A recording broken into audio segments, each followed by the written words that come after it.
Teman-teman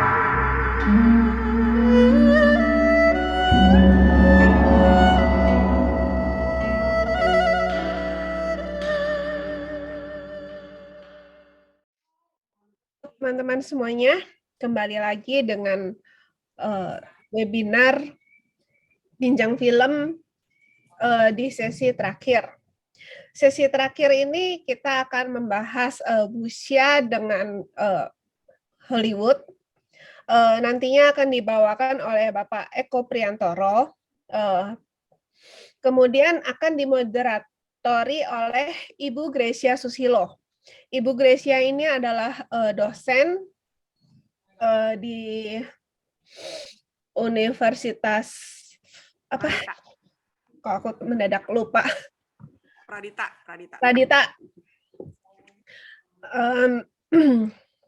Lulusan desain, jadi nyangkut seni juga, jadi cocok lah sama Pak Eko ya.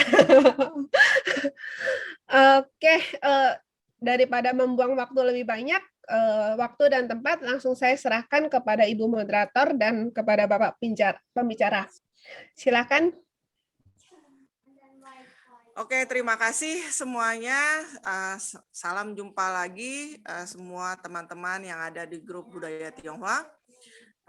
Salam kenal Pak Eko Priantoro.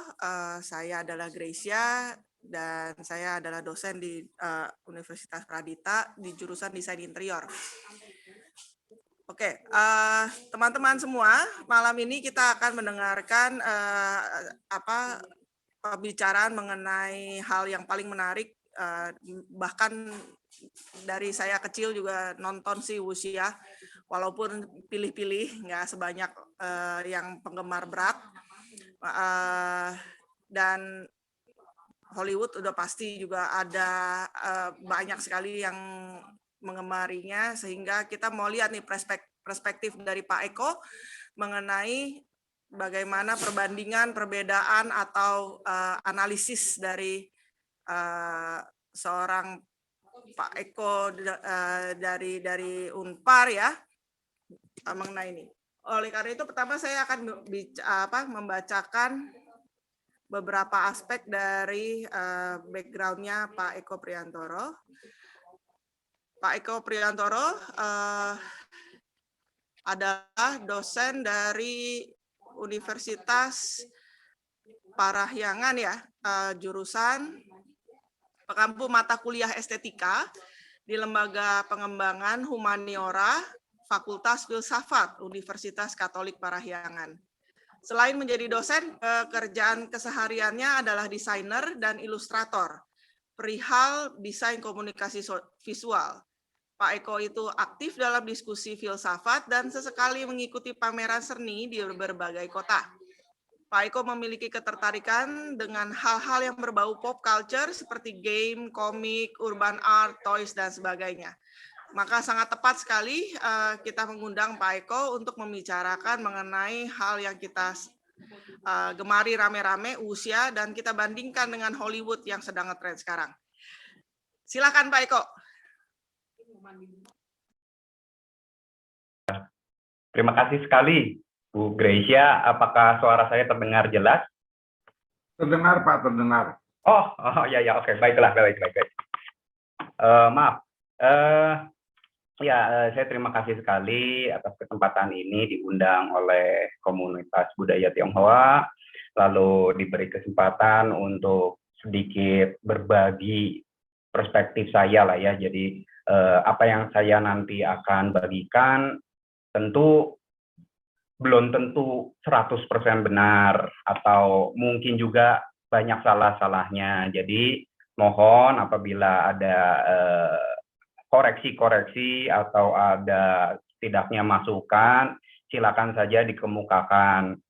Jadi yang saya lakukan ini adalah mencoba mencari tahu tentang apa itu wuxia, apa itu industri film Hollywood, dan kaitan di antara keduanya dari berbagai buku atau jurnal ilmiah, juga tanya-tanya dari orang juga, dan menonton ya, tentu saja menonton. Kalau misalkan saya tidak menonton, tentu saya kurang paham apa itu wuxia dan pemaknaannya. Seperti itu.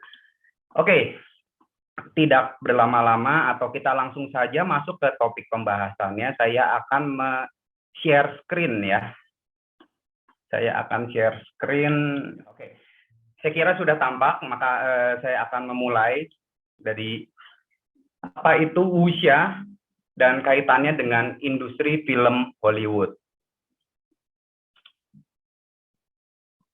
Poin pertama yang saya mau bahas adalah apa itu wuxia dan apa itu Hollywood secara umum. Nah, ini saya menulis bahwa wu itu artinya martial ya, atau arm, atau bela diri lah mungkin bisa gitu, atau xia itu adalah pahlawan atau kegagah beranian atau epic gitu ya, sesuatu yang gagah, sesuatu yang heroik seperti itu. Nah, si wuxia itu sendiri atau martial hero, kira-kira kalau misalkan kita cari waktunya itu dari kapan, itu menurut sumber-sumber yang saya dapat, bahkan sebelum Masehi, bahkan ratusan tahun sebelum Masehi. Tapi kalau kita ngomong puncaknya itu di mana, ceritanya itu biasanya terkonsentrasi di mana, maka saya menemukan, kira-kira saya juga tanya juga ke salah satu peserta di sini yang dia tinggal 7-8 tahun di Tiongkok gitu, dan sangat-sangat pemerhati dunia di Chinese juga, dia juga dosen, mengatakan bahwa ini puncaknya di dinasti Qing. Kira-kira ya abad ke-17 sampai abad ke-20 awal lah ya. Jadi sebelum Tiongkok jadi sosialis seperti itu. Nah, wuxia juga tentu punya kaitan yang sangat erat dengan Jianghu atau dunia Kangou. Dikenalnya di Indonesia itu dengan istilah dunia Kangou. Nah, di sini saya mau kasih sedikit catatan bahwa dunia persilatan itu di Indonesia ya, tentu saja yang kita kenal ini, punya penyebutan atau punya bahasa yang campur aduk. Maksudnya seperti ini. Mungkin secara internasional, secara pelafalan Hani yang benar adalah Jianghu. Tapi saya nggak tahu ya apakah ini benar atau enggak, tapi setahu saya ini dari dialek Hokkien gitu ya, Kangou gitu terkenalnya, dunia persilatan. Terus ada juga yang menyebutkannya itu kalau misalkan wuxia itu kan berbeda dengan xianxia ya. Jadi kalau misalkan yang xianxia itu udah berkaitan dengan ya sihir-sihiran lah, setengah dewa lah, atau siluman yang sudah bertapa menjadi bisa menjelma menjadi manusia seperti Pai Suchen gitu ya, si White Snake Legend, atau misalkan kisah-kisahnya Sun Gokong, atau banyak sekali lah para tokoh-tokoh yang seperti itu, setengah dewa, setengah siluman. Nah, dunianya wuxia itu sering disebut juga dengan tianxia, jadi di kolong langit disebutnya seperti itu. Jadi kalau misalkan saya kurang tahu juga asal mulanya kenapa disebut kolong langit itu karena apa?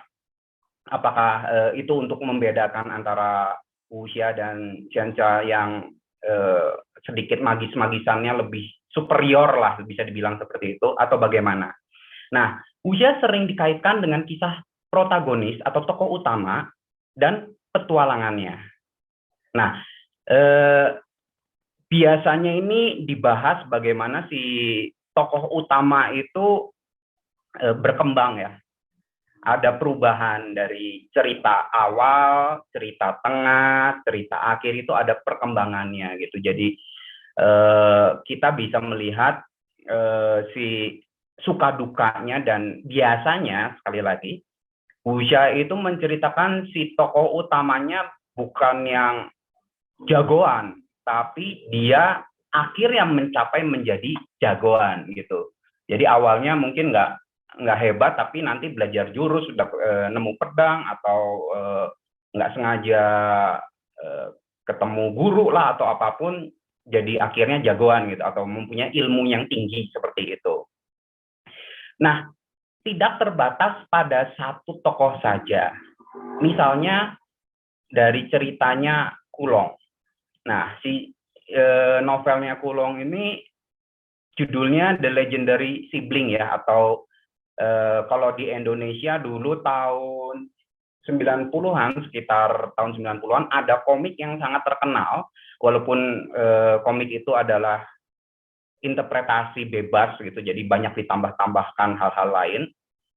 Komik judulnya Tapak Sakti, kalau ada yang pernah tahu. Nah, itu komik Tapak Sakti itu pada awal ceritanya komik bercerita tentang yaitu si kembar yang legendary sibling.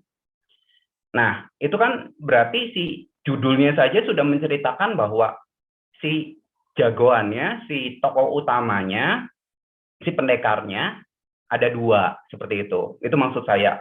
Atau juga misalkan kisah wuxia yang ini sebelum zamannya tahun 1900-an ya, sebelum zamannya 3 pilar wuxia yang terkenal kayak Qin Yong, terus Loicha gitu, atau Kulong atau Liang Yusheng, itu kan sekarang sangat-sangat berperan gitu kalau di dunia cerita wuxia. Tapi sebelum-sebelumnya itu ada cerita 108 pendekar atau 108 bintang.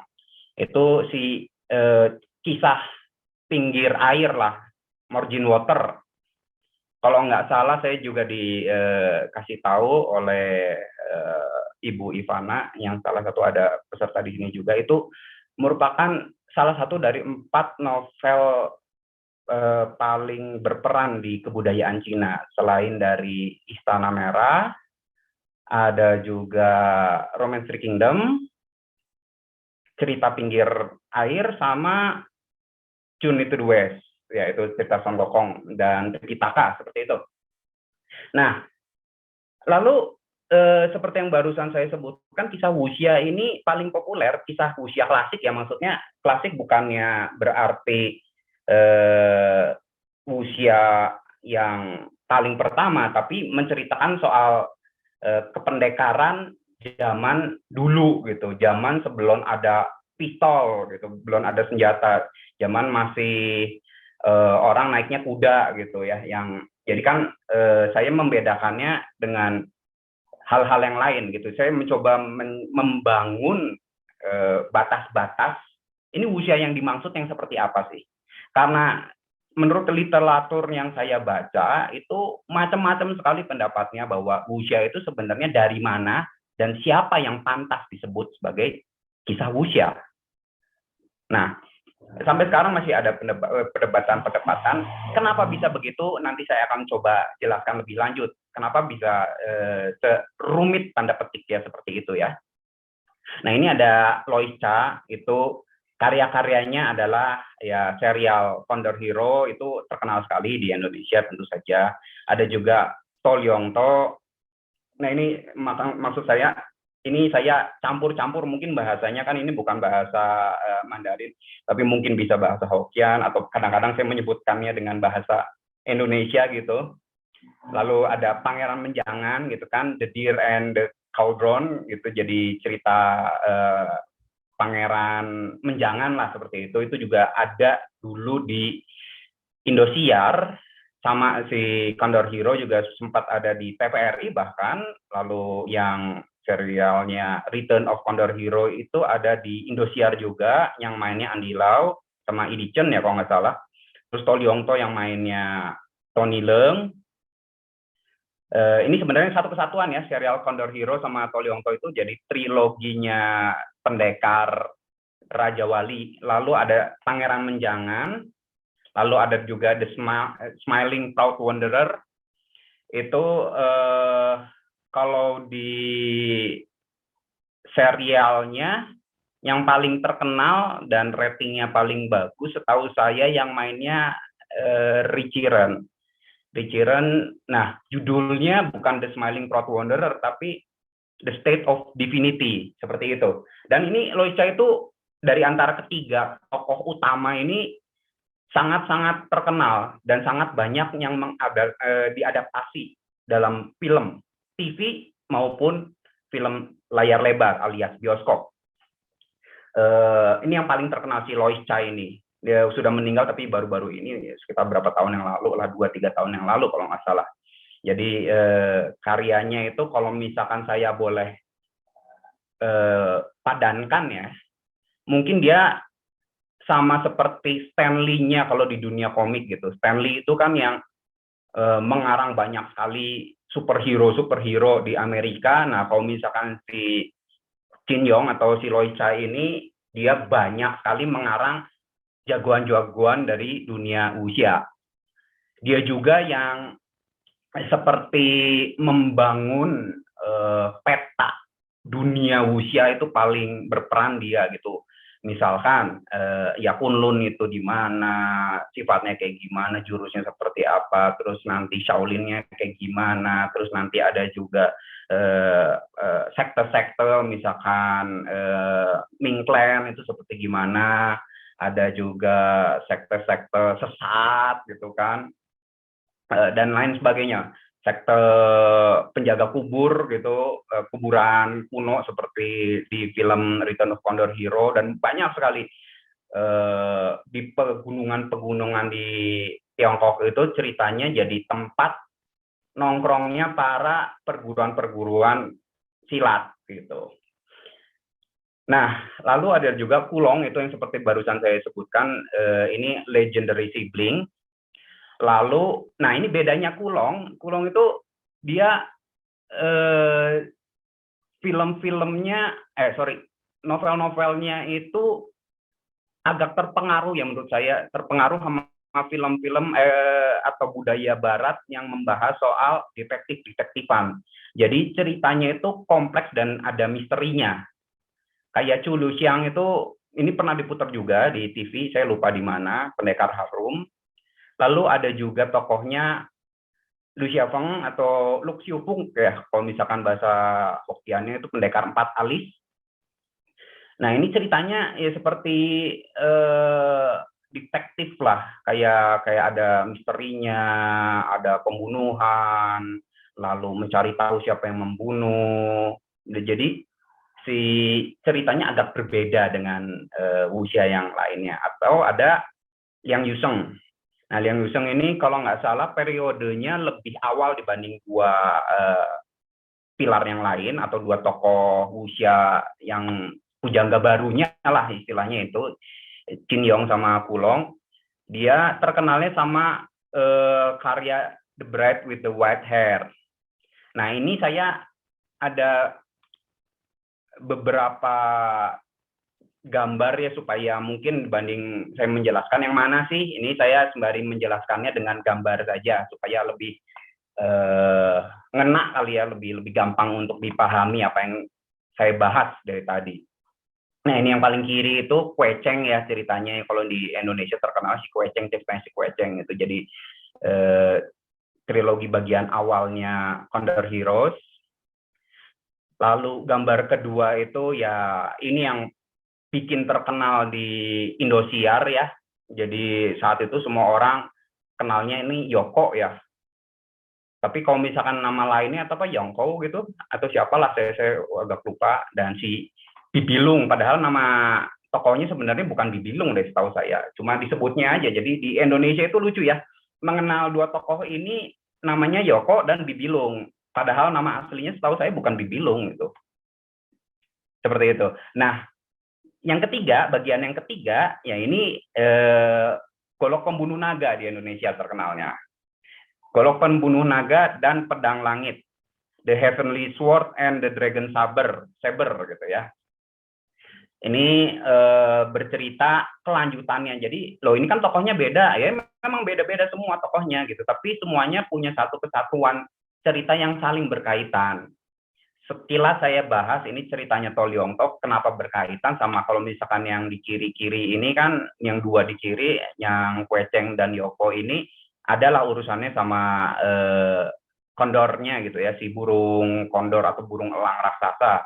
Tapi yang di kanan ini mana burungnya gitu. Nah, si burungnya itu memang tidak ada, tapi diceritakan bahwa tema utama dari cerita Heavenly Sword and Dragon Saber ini kan tentang dua pedang yang tak terkalahkan.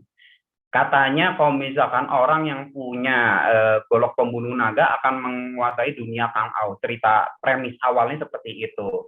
Dan si pedang golok pembunuh naga ini hanya bisa terkalahkan atau bisa ada tandingannya kalau ketemu sama pedang langit gitu, si Heavenly Sword. Nah, sedikit saya kasih spoiler, sebenarnya bukan spoiler kan, ini cerita udah lama sekali. Itu si pedangnya ini ditempa atau dibuat dari bahan dasarnya pedangnya si Yoko di cerita kedua. Dan di dalam pedang itu ternyata tersimpan kitab yang satu di pedang langit itu kitab jurus 18 tapak Buddha gitu, jurus yang sangat kuat sekali. Dan yang satu itu buku tentang strategi perang. Nah, ya ini sebenarnya ada peneliti-peneliti yang mengatakan bahwa itu sebenarnya ada maksud-maksud seperti kiasan-kiasan tentang bagaimana melawan pemerintahan seperti itulah. Jadi kenapa dua kitab itu, yang satu kitab jurus, yang satu kitab strategi seperti itu. Tapi nanti kalau sempat kita bahas, tapi kalau misalnya enggak, nanti saja karena ini bahasannya agak-agak luas dan panjang. Nah, yang kedua adalah yang selain barusan trilogi Pendekar Raja Wali, ada juga State of Divinity ini ya, si Smiling Proud Wanderer. Yang kiri itu yang seperti saya bilang itu adalah Richiren.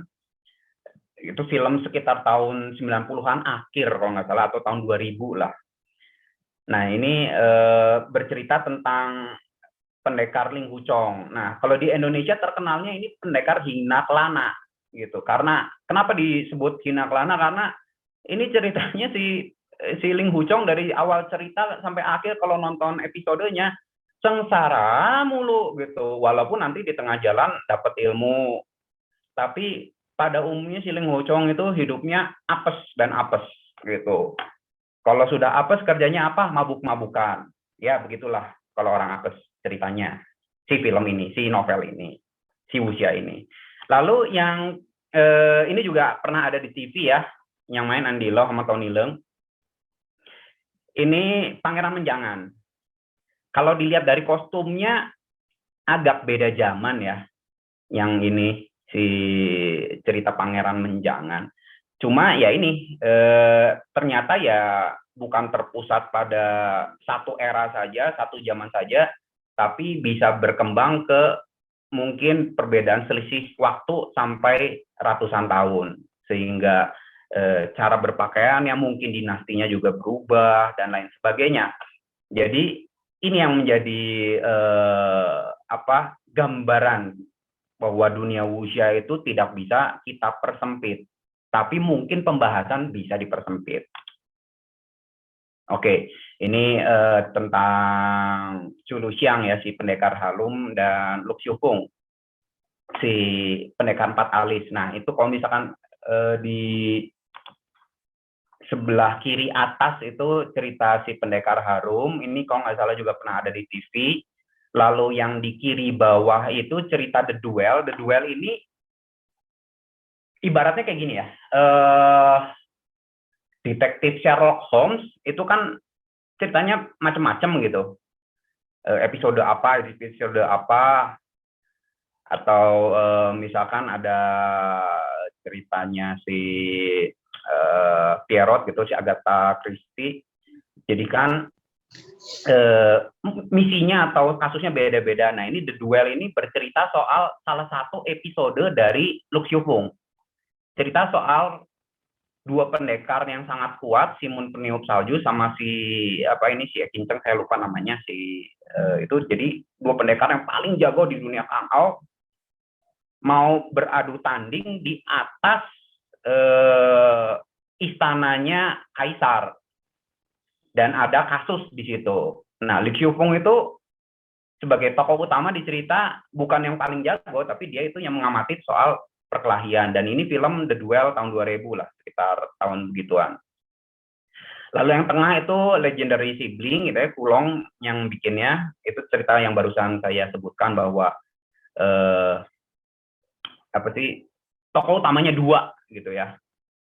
Ini jadi Kulong itu terkenal, tiga yang kiri ini tentang bagaimana dia mengubah cara bercerita. Jadi ada unsur detektif-detektifan, dan kadang-kadang juga tidak seperti umumnya, tokohnya itu dua yang diceritakan. Dan yang paling kanan itu adalah siapa, saya lupa itu. Yang ketiga, bahwa ini ceritanya The Bride with the White Hair ya. Jadi pengantin wanita dengan rambut putih ya, seperti itu. Oke, sekilas saya menjelaskan lumayan panjang lebar, saya harap sudah menjadi gambaran lah apa sih wuxia gitu secara umum. Nah, kita beralih ke kalau Hollywood itu bagaimana gitu. Kalau Hollywood itu filmnya rata-rata film cowboy gitu. Film yang action ya, ini kita bahasnya. Kalau film Hollywood itu membahasnya ya biasanya cowboy. Kalau yang zaman dulu ya, zaman dulu itu tentang cowboy, bagaimana cowboy juga melawan kejahatan lah, melawan bandit-bandit dan lain sebagainya. Atau kalau misalkan film-film yang zaman sebelum ada senjata api itu, film-filmnya biasanya ngambil dari sejarah gitu, sejarah Romawi, Yunani, Eropa, dan lain sebagainya. Ada juga gini, misalkan cerita-cerita Lord of the Ring itu kan juga pernah diangkat di layar lebar di Hollywood. Sebelumnya si Peter Jackson bikin juga dulu pernah ada dibuat film kartunnya. Atau misalkan zaman dulu ya mungkin sekitar tahun 50-an gitu, 40-an itu dibuat juga film-film Yunani ya, sejarah Yunani, tapi yang mirip-mirip. Kalau di wuxia itu siensianya gitu, yang berurusan dengan dewa-dewa, misalkan soal kisahnya Herakles atau Hercules di Romawi, atau ceritanya Theseus atau Perseus gitu, yang nanti dibantu oleh dewa-dewa melawan musuh dan lain sebagainya. Jadi kalau Hollywood itu ngambil kisah yang cerita epik-epik seperti itu, yang zaman dulu sebelum ada pistol-pistolan, biasanya ngambilnya dari Eropa, karena ya seperti kita ketahui ya, dasar budayanya Amerika sendiri, si Hollywood sendiri itu memang pendatang kan. Para kulit putih itu masuk ke Amerika, lalu akar budayanya tertinggal di Eropa, di Timur Tengah, di daerah Afrika Utara, dan lain sebagainya, seperti daerah-daerah situlah. Ya, atau misalkan film action Hollywood yang lain itu spionase gitu kan. Kita nonton film James Bond, kita nonton film Jason Bond, atau kita nonton film apalah yang si Jason Statham atau Rambo. Ya, itu film-film actionnya Hollywood yang kayak begitu tuh, yang ya lelaki perkasa dan jago. Atau Ethan Hunt itu ini menarik. Ethan Hunt itu tokoh dari Mission Impossible, tokoh utama dari Mission Impossible. Tapi kalau misalkan yang dulu tahun 70-an nonton film serinya Mission Impossible itu lebih terkenal dari satu kelompok agen yang mengambil misi yang mustahil gitu, Mission Impossible.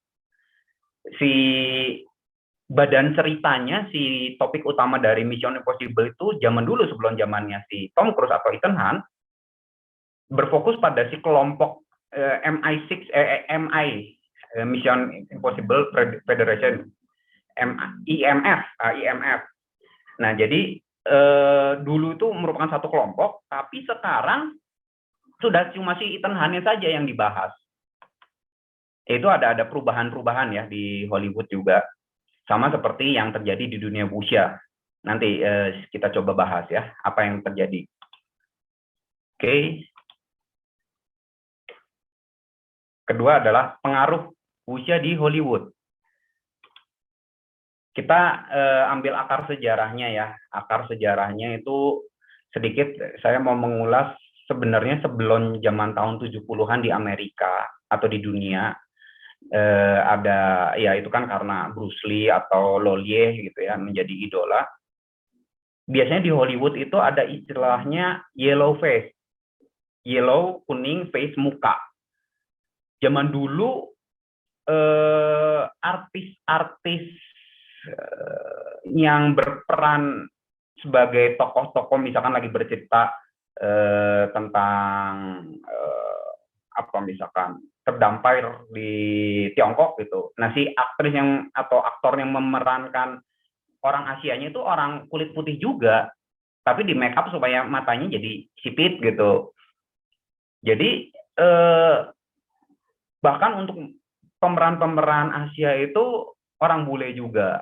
Di situ menjadi ya seperti kesannya rasis ya, tapi zaman dulu ya itu hal yang bisa dianggap wajar. Lagi pula itu memang seperti ada apa ya, kalau misalkan di kita itu seperti ada hukum, tapi hal hukum yang tidak ada konstitusinya bahwa jangan sampailah gitu kamu kawin campur gitu.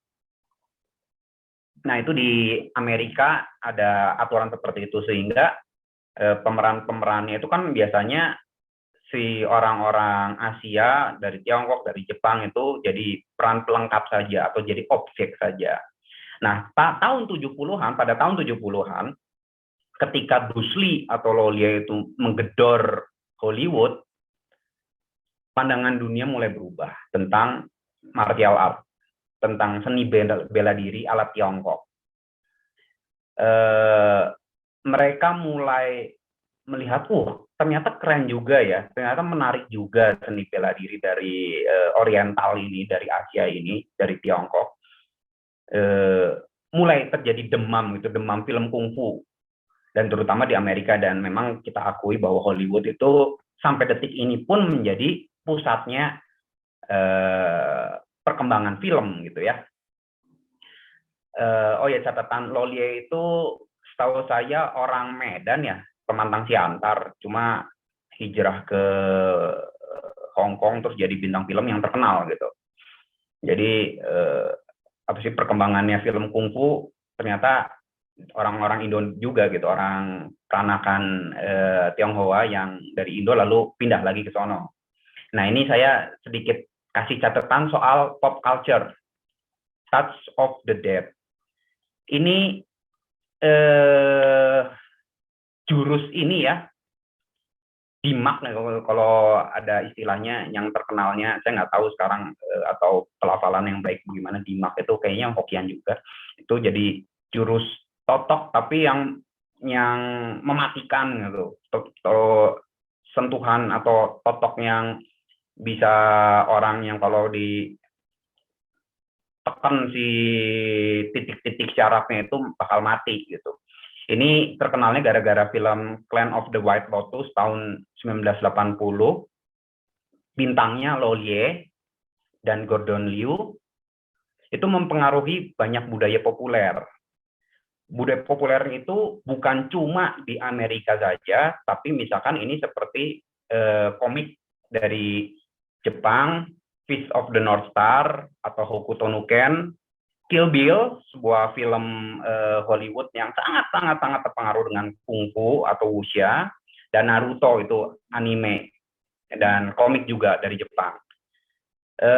Kenapa ini penting? Karena ini merupakan salah satu jalan masuk, walaupun gayanya itu berputar tidak langsung, tapi ini mempengaruhi perfilman Hollywood.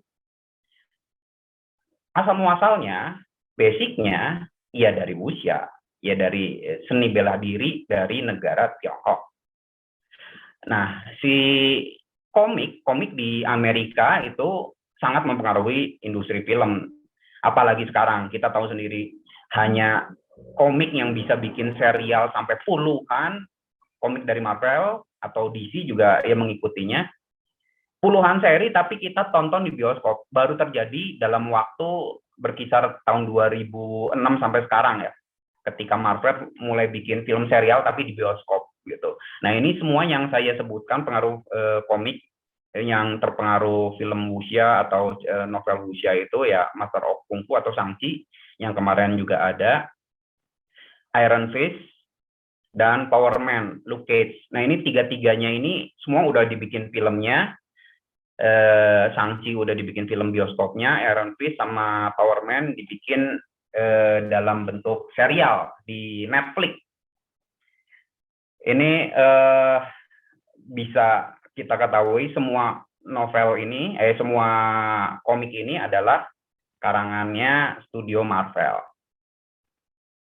Oke, kita lanjut. Nah, ini yang berjasa untuk membawa kebudayaan Tiongkok ke industri film Hollywood, ya Shaw Brothers Studio. Dia yang membawa si Lolieh juga, dia yang membawa, ya ini si studio ini maksudnya, yang membawa Bruce Lee ke Hollywood dengan cerita-ceritanya. Cerita-ceritanya itu banyak yang bertema kungfu dan wuxia. Nah, di sini saya mau sekedar kasih catatan ya. Secara umum, bagaimana sih kita membedakan film kungfu dan film wuxia? Kalau film kungfu itu kita biar gampangnya ya lebih maju zamannya daripada film wuxia. Wuxia itu lebih periodenya itu lebih kuno lah, gampangnya seperti itu ya. Dari cara berpakaian, dari bajunya, kalau misalkan di wuxia itu orang masih gondrong-gondrong, yang cowok masih wuxia itu pakai ikat-ikat kepala. Kalau misalkan di film kungfu kadang-kadang enggak, seperti film-filmnya Bruce Lee kan, Bruce Lee tidak pakai ikat-ikat kepala, ya rambutnya ya dibob aja, bob gondrong begitu ya, tapi gondrongnya gondrong moderat lah. Ya ini Shaw Scoop atau Shaw Brothers Studio ini yang sangat berjasa, dan ini juga dari Shaw Brother itu banyak film wuxia yang sekalipun tidak diciptakan oleh tiga pilar wuxia itu dan terkenal dan jadi legend gitu di seluruh dunia, seperti The Blade gitu ya. Ini cerita pendekar tangan satu, gambar yang kedua yang sebelah kirinya Come Drink With Me, itu Cheng Pei ya, si tokohnya yang sangat terkenal dan sampai sekarang juga terkenal, main film terus. Si walet emas ya, Golden Swallow tokohnya. Oke. Nah, ini kita bahas soal karakteristiknya film wuxia, dan saya biasanya langsung bandingkan saja dengan film-film Hollywood. Film-film Hollywood yang saya angkat di sini film-film Hollywood yang terkenal dan punya pengaruh besar untuk kebudayaan populer. Salah satunya tentu saja yang kita ketahui adalah The Matrix. The Matrix kalau kita lihat ini harusnya gambarnya gerak ya, bentuknya GIF soalnya. Kita lihat dari adegannya saja kita langsung ngeh bahwa ini sangat terpengaruh dengan film wuxia atau seenggaknya ngomong kungfu lah.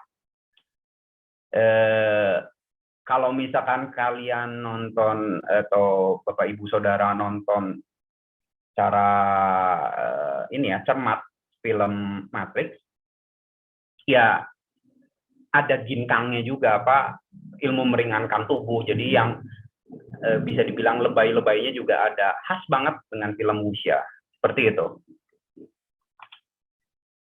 Lalu ini ada Star Wars. Wuxia itu identik banget sama pedang, tombak, dan lain sebagainya. Ini kalau kita lihat juga gerakan-gerakannya itu seperti menari, seperti balet gitu, indah gerakannya, tapi sebenarnya kurang efektif kalau misalkan beneran berkelahi. Seperti itu yang saya mau coba tampilkan.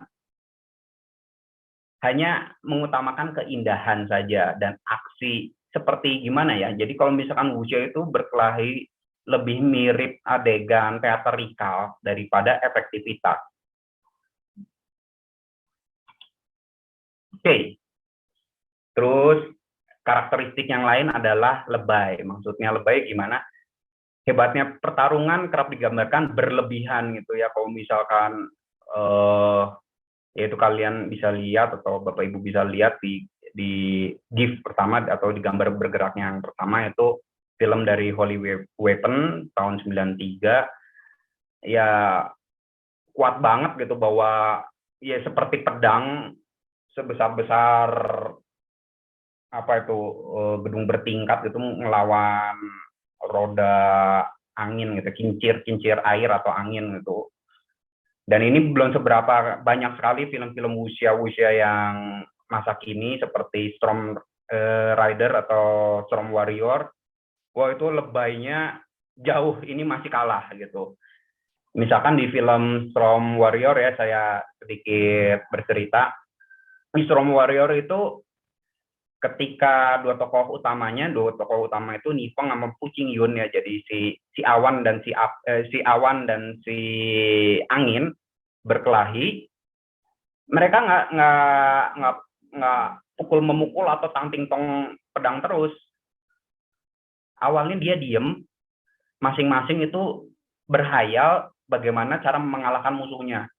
Dan selama dalam hayalan itu mereka bertarung sampai 1 tahun, lewatin salju, lewatin musim semi, hujan segala macam. Jadi mereka bahkan bisa berkelahi dalam otaknya mereka gitu, saking hebatnya ilmunya mereka. Yaitu contoh-contoh lebay-lebaynya kalau misalkan film wuxia ya. Terus misalkan gambar kedua itu Kung Pao. Kung Pao itu ya film parodi sih memang ya, jadi wajar-wajar saja kalau lebay kayak begitu. Kung Pao Enter the Fist ya, itu film Hollywood yang mengedit dari filmnya Kung Fu Shaw Brother juga kalau nggak salah, pukulan bangau apa gitu, The Crane apa gitu, saya lupa si film aslinya. Oke. Dunia Kangou itu punya karakteristiknya, merupakan karakteristik yang dimiliki oleh wuxia ya. Ada hierarki kelompok, masing-masing kelompok punya markas seperti yang ya di gunung, perguruan. Saya nggak tahu kenapa biasanya si markas-markasnya itu di gunung ya, tempat tinggalnya. Kunlun Pai lah, Putong Pai lah, Utang ya, Utang atau Putong, terus ada Huasang Pai lah atau Shaolin, nanti ada juga sekte-sekte Bumi Langit, sekte kuburan kuno, sekte sesat, sekte ini, sekte itulah, banyak. Lalu karakteristiknya wuxia itu punya aturan-aturan seperti hutang budi, pertarungan terhormat itu pertarungan yang nggak diem-diem gitu, maksudnya lagi tidur tusuk gitu, nggak seperti itu. Ya udah, kalau misalkan mau adu ilmu, ketemuan yuk di mana gitu, ketemuan di mana, terus ya udah ayo kita berkelahi gitu. Jadi tidak diem-diem tusuk atau diem-diem tembak atau ya sembunyi-sembunyi, tapi ada aturannya yang tak tertulis ya. Terus bakti murid terhadap guru, jadi kalau di perguruan itu guru merupakan perwakilan dari Tuhan gitu. Jadi guru itu sangat dihormati. Guru itu sangat berperan, kalau guru nyuruh apa ya murid terima aja atau melaksanakan. Walaupun dalam kisahnya kadang-kadang nggak serta-merta seperti itu. Nah, lalu jurus-jurus ya, pukul, cakar, colok, ini beda banget sama kalau misalkan di Barat atau film Hollywood. Kalau film Hollywood itu ya biasanya pukul-pukulan aja, tendang-tendangan. Kalau ini ada cakar, ada colok, macam-macam lah. Diberi nama juga, ada tapak, senjatanya juga ada pedang, golok, tombak, tali, nuncaku, triple stick, gada, apak, pecut berujung pisau lah, macam-macam sekali. Jadi memang punya variasi keindahan yang terutama. Oke, nah ini Kill Bill. Kill Bill itu kenapa menjadi penting di karakteristiknya wuxia di pengaruh wuxia di film Hollywood itu kenapa penting, karena Kill Bill itu udah jadi kayak pop iconnya dari dunia Hollywood. Kill Bill itu kalau misalnya kita nonton filmnya banyak sekali adegan-adegan yang mengambil dari film wuxia, ya misalkan Pame itu kan apa ya, guru di perguruan apa, saya lupa tuh. Jadi si alis putih gitu kan, Jaime. Nah, itu yang mainin Gordon Liu kiri ini, yang di tengah yang masih berotot dan gundul itu 18 Chamber of Shaolin filmnya. Shaw Brother juga, yang paling kanan itu udah diambil dari film Kill Bill alias Hollywood. Dia jadi gurunya si The Bride yang atas itu, ke atas kanan, si Uma Thurman. Dan yang paling kiri itu di film ini si Lauleh, si orang Medan, dari filmnya King Boxer atau Finger of Death judul filmnya. Itu si Lauleh. Ya, ini daftar film-film Hollywood yang mempengaruhi wuxia.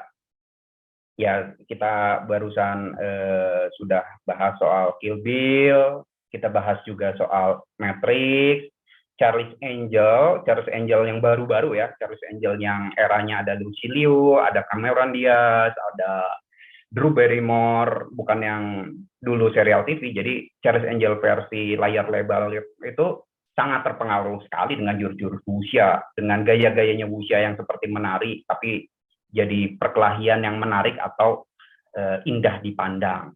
Atau Kung Fu Panda ini juga zamannya aja, zaman sekalipun ini kisah kayak fabel gitu ya, kayak antromorf, jadi si hewan-hewan, si manusia itu menjadi hewan-hewan, tapi ya kita lihat pakaiannya juga pakaian orang-orang zaman dulu, orang masih diikat rambutnya, si hewan-hewan itu masih diikat rambutnya. Jadi ini sangat-sangat mengambil era wuxia di zaman sebelum era kungfu ya, yang rambutnya udah pendek-pendek. Jadi Kung Fu Panda ini menarik karena Kung Fu Panda itu sekalipun dibikin di Hollywood, tapi punya nilai-nilai pemahaman wuxia dalam arti filosofis, dan menceritakannya bagus sehingga orang-orang tertarik dan dibuat terus gitu kan, sampai ada Kung Fu Panda 2 ya kalau salah. Atau Mulan versi Disney, yang live action, atau yang orang yang kemarin ini banyak dikritik tidak bagus ya. Tapi dulu seingat saya Mulan versi kartun itu sangat digemari karena mungkin momennya dekat-dekat sama ketika Jackie Chan mengobrak-abrik dunia Hollywood. Atau Shang-Chi itu yang sekarang ya. Dan masih banyak lagi film-film Hollywood yang terpengaruh wuxia. Nah, ini yang ketiga, bagian ketiga adalah pasar wuxia di Hollywood. Jadi saya mengambil dari salah satu jurnal ilmiahnya Pei Chi-chung. Dia menganalisa bahwa gimana sih caranya 3 film wuxia yang total dari Tiongkok, cerita soal Tiongkok, tapi bisa masuk dan terkenal di internasional dan Hollywood. Crouching Tiger, Hidden Dragon kita tahu dapat Oscar-nya sampai 4 kalau nggak salah. Itu the best foreign movie gitu, jadi movie terbaik, film asing terbaik saat itu menang. Ang Lee yang bikinnya.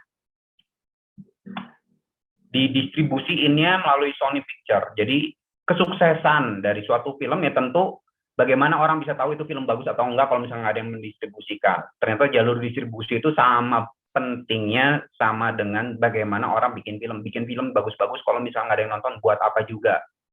Intinya seperti itulah. Dan orang-orang Tiongkok itu ngerti benar cara berbisnis yang efektif ternyata. Contohnya dari 3 film ini ya. Ya film bagus-bagus ya distribusinya harus yang inilah yang cerdas dikit gitu. Pakai Columbia TriStar untuk internasional, Sony Picture untuk North America atau Amerika USA gitu ya. Lalu ini filmnya Sang Yimou. Sang Yimou itu hero atau In Xiong itu yang mainnya Jet Li ya, Tony Leung, Maggie Cheung. Terus ini distribusinya Miramax Film.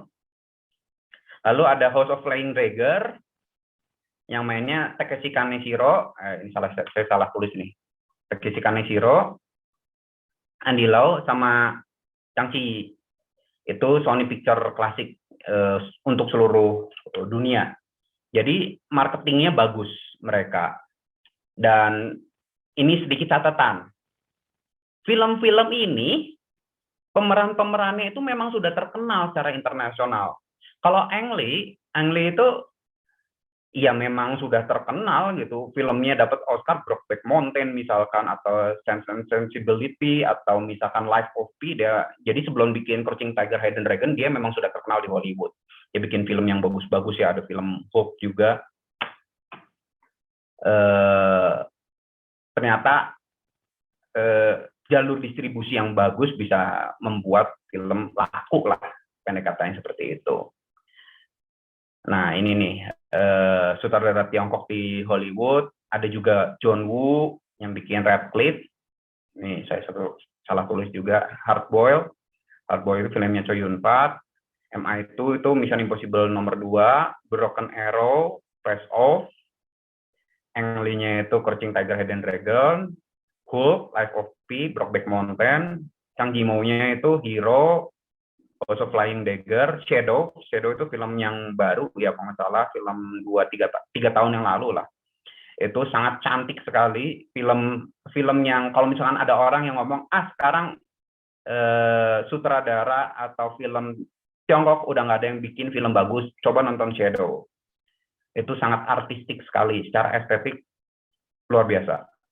Atau Sweetheart itu dia banyak banget bikin film action. Film actionnya nggak cuma wuxia, ada kungfu, ada tembak-tembakan dan lain-lain. Dia juga pernah bikin di Hollywood filmnya Double Team, Hard Target, Van Damme juga kalau Double Team, yang mainnya Dennis Rodman sama Van Damme juga ya kalau nggak salah, itu film Hollywood juga. Su Warrior atau The Legend of Su, cerita soal wuxia juga, itu tentang Gunung Su ya. Tapi ini agak-agak ke sia-siaan karena ada dewa-dewanya.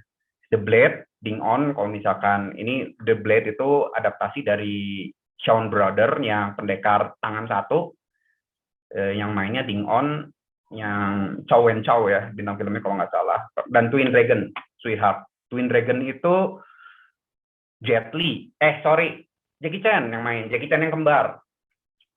Nah, Twin Dragon mirip-mirip lah itu ceritanya sama The Legendary Sibling ya, yang satunya nggak bisa berantem, yang satu jago berantem, yang satu itu dididik oleh yang berandalan, yang satu berkebudayaan. Dan pernah ada film Van Damme juga dulu, judulnya Double Impact ya. Double Impact itu juga mirip-mirip. Ternyata ya wuxia itu juga bisa pengaruh juga ke naskah film Hollywood. Nah, ini ada catatan juga tentang Gunfu. Gun itu maksudnya pistol ya di sini ya. Gunfu, jadi kungfu tapi pakai pistol. Nah, ini yang berjasa siapa? Yang berjasa adalah John Woo. John Woo itu kalau kita tonton filmnya, adegan tembak-tembakannya itu luar biasa seru dan indah gitu. Nembaknya itu pistol diputer-puter kayak mainin pedang. Pistolnya itu bagaikan alat yang ngikutin apa maunya yang pemegang. Padahal tuh kenyataannya orang pegang pistol kayak begitu jarinya kepelitek patah gitu. Nggak mungkin. Nembak-nembakannya keren banget, orang kena tembak juga sama kayak orang dilumuri tepung lalu dipukul kebul gitu. Orang kena tembak itu kebul, terus ditembak dari sebelah kiri, loncatnya ke kanan sembari teriak gitu. Rame, seru sekali nonton film John Woo kalau misalkan tembak-tembakan kayak orang lagi berantem pakai golok atau pedang. Lalu ada film Equilibrium. Equilibrium ini direkturnya, sutradaranya Kurt Wimmer. Ini ada istilahnya gun kata, dan kata ya. Jadi kalau di dunianya Equilibrium itu yang ndakik atau yang lebay-lebay karya John Woo itu jadi kayak ilmu bela diri, megang senjata tapi seperti megang pedang. Dan ini menjadi salah satu tonggak bagaimana wuxia itu mempengaruhi dunia action yang udah pakai senjata api. Film tahun 2002. Nah, seperti sutradara Robert Rodriguez, Quentin Tarantino, dan lain-lain, film-film action seperti John Wick, Wanted, Matrix mulai menemukan cara bertuturnya ganpu. Jadi makin kesini itu akhirnya sutradara Hollywood sadar bahwa tembak-tembakan kita nggak bisa seperti koboi zaman dulu, kurang menarik. Kita harus lebay, kita harus aneh-aneh lah. Kita harus cantik untuk menampilkannya. Nah, ini bagian kontemplasi atau perenungan tentang wuxia dan Hollywood. Nah, film Hollywood itu sebenarnya gini ya, kalau misalkan saya tadi membahas, dan saya contoh-contohnya biasanya wuxia klasik. Wuxia tahun 90-an, atau eranya Shawn Brothers tahun 70-an, 2000-an awal. Saya jarang sekali mengambil gambar-gambar yang tahun 2010 ke sini. Kenapa? Karena sebenarnya kritik untuk film-film Tiongkok yang wuxia sekarang itu cukup banyak. Alasannya ya mengulang-ulang saja, yang lebih bagus cuma teknologinya, komputer grafiknya. Ceritanya nggak ada suatu pembaruan atau tidak ada yang bisa digali lebih dalam. Jadi akhirnya eye candy saja atau matanya aja yang jadi seger gitu, tapi apa yang dibahas dalam filmnya ya sama-sama aja gitu, cuma kayak di repackaging gitu, dikemas ulang saja. Film Hollywood yang bagus hanya bisa mengambil atau terpengaruh film wuxia, tidak bisa mengadaptasi. Begitu juga film Tiongkok gitu. Jadi kalau misalkan yang dimaksud saya adalah kalau film Hollywood maksa bikin film yang bertema wuxia, hasilnya jelek. Dan itu sudah pernah dicoba di filmnya RZA ya, apa sih, The Man with Iron Fist gitu. Wah, itu ngaco, jelek banget lah gitu. Itu RZA itu memang dia kayaknya penggemar film-filmnya Shawn Brothers, jadi dia dulu bikin grup rap juga namanya Wu-Tang Clan gitu, atau Clan Putong gitu kan. Lalu dia sangat-sangat terpengaruh segala sesuatu yang berbau silat Tiongkok. Lalu bikin film tapi hasilnya berantakan. Ya kenapa? Karena dia cara bertutur film barat, hanya mengenakan identitas wuxia, misalkan pedangnya lah, soal suasananya atau settingnya, nanti tiba-tiba ada koboi, nanti tiba-tiba ada orang jagoan tahan bacok, tahan punya ilmu kebal gitu ya, tapi yang mainnya si orang-orang Amerika juga, yang main di Guardian of Galaxy itu, si Bautista, si siapa, yang main di Marvel ya, itu saya lupa itu namanya siapa. Nah, itu Man with the Iron Fist, yaitu kegagalan yang versi Hollywood. Nah, Wandering Earth bagi saya itu juga agak mengganggu. Kenapa? Karena terlalu maksain bahwa ini mirip kayak film Armageddon, dan banyak-banyak cerita yang lebay-lebaynya ala Tiongkok yang seolah-olah mau menunjukkan kami juga bisa. Seperti itu loh. Kami juga mampu buang budget, kami juga mampu teknologinya, kami juga mampu jadi penyelamat bumi. Sama seperti premis-premis yang dikeluarkan oleh film-film Hollywood. dunia Kang Au itu kesaktian seseorang tidak terikat dari peran gender. Nah ini yang menarik. Kalau misalnya di Barat biasanya cewek itu yang lemah. Kalau di dunia Kang Au-nya wuxia enggak kan? Yang penting gimana dia jago punya ilmunya aja. Lalu ya ini perkelahian Hollywood barusan saya sudah sempat bahas, efektif dan lebih realistik gitu ya, pukul memukul, tendang menendang, monoton tapi hasilnya. Tapi kalau misalkan wuxia atau kungfu lebih mirip balet tapi indah, jadi tidak efektif tapi indah. Nah, kisah wuxia pada dasarnya adalah kisah fantasi, sehingga banyak hal-hal ajaib yang menjadi diksi khusus dunia Kang Au seperti ginkang itu meringankan tubuh, totok, cikung itu tenaga dalam. Itu udah biasa gitu kalau kita lihat di film-film wuxia. Tapi kalau misalkan di Hollywood kan ya lebih jejak bumi lah, walaupun memang ada beberapa contoh seperti ini yang saya kasih contoh, Mexican standoff, jadi orang todong-todongan senjata. Itu sebenarnya nggak masuk akal, orang todong-todongan senjata itu tidak ada di dunia nyata. Udah salah satu udah udah beres gitu. Nah ini dunia wuxia dengan cerita filosofis. Cerita dunia wuxia umumnya terjadi kurun waktu cukup panjang untuk menjelaskan petualangan atau kisah hidupnya si tokoh utama, kadang-kadang dari bayi, kadang-kadang dari bocah, sampai dia jadi jagoan silat mempersatukan dunia Kang Au seperti itu. Nah, di dunia Kang Au itu menariknya kadang-kadang yang dianggap baik tidak selalu baik, yang jahat itu tidak selalu jahat. Perguruan baik itu justru kadang-kadang bejat luar biasa, yang jahat itu ternyata sungguh setia kawan. Dari filmnya Tolyong, dari filmnya The State of Divinity, filmnya trilogi Thunder Hero, filmnya Legendary Sibling, wah banyak sekali lah. Yang jahat ternyata baik, yang baik itu ternyata jahat, banyak sekali.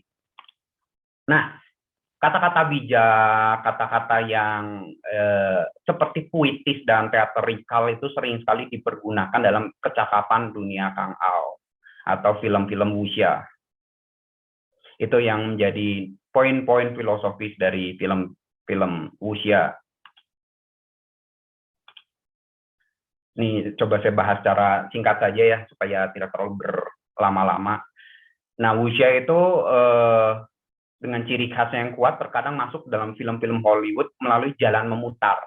Maksud jalan memutar yang barusan saya sebutkan, bahwa kadang-kadang dari anime Dragon Ball kan Xianxia ya, Xianxia itu jadi dari perjalanan ke barat, bercerita soal ya anak kecil yang ternyata dari planet lain, tapi ngambil setting dari legendanya perjalanan ke barat.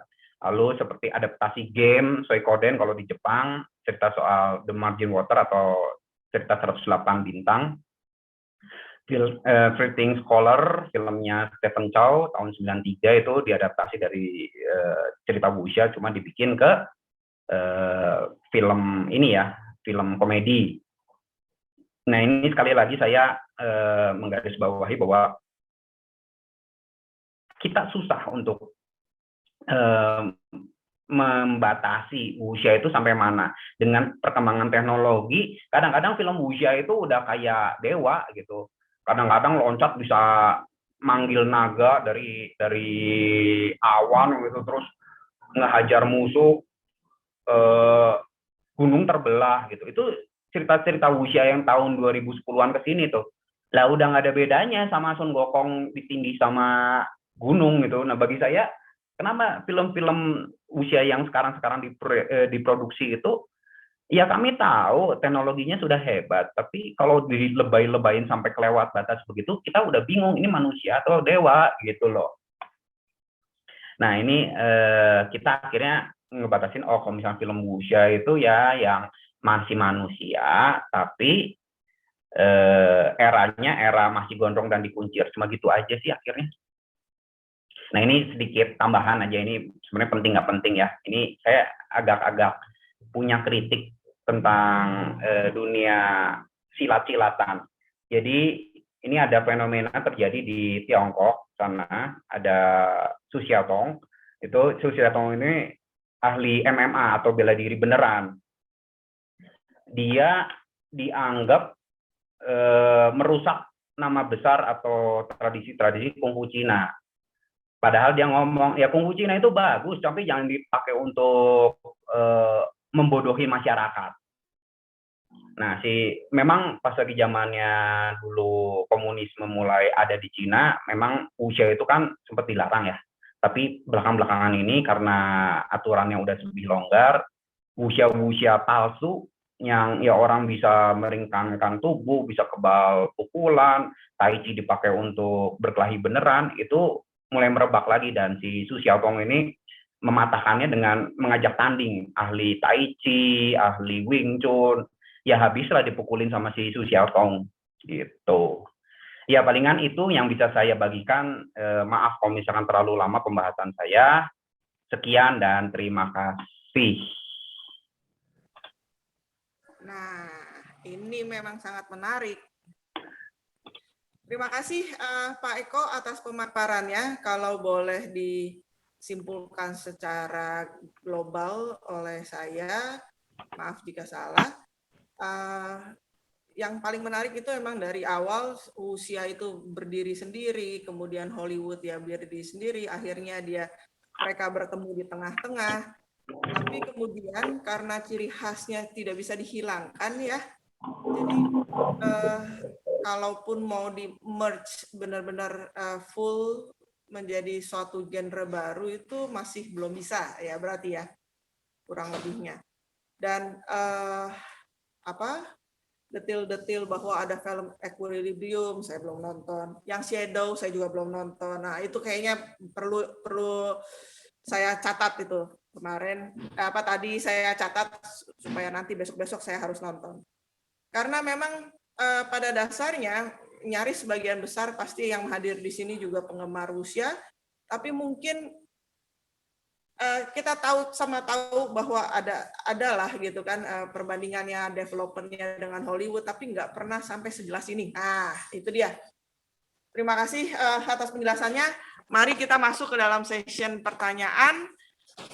Semoga sudah ada yang bertanya di sini. Suara saya kecil, nggak bisa diapa-apain ya suara kecil ya. Sekarang udah lumayan, tadi kecil sempat. Oh, oke. Mungkin karena kurang dekat. Oke. Bapak Ardian ingin bertanya langsung katanya. Oke, silakan Pak Ardian. Ya, terima kasih Bu Grey. Terima kasih Pak Eko, penjelasannya luar biasa. Cuma seingat saya ya, itu kan yang kita sebut film usia itu dia ada 2 sutradara ya sebenarnya, dan di mana di Hollywood nggak pernah ada. Kita sebut itu martial art director.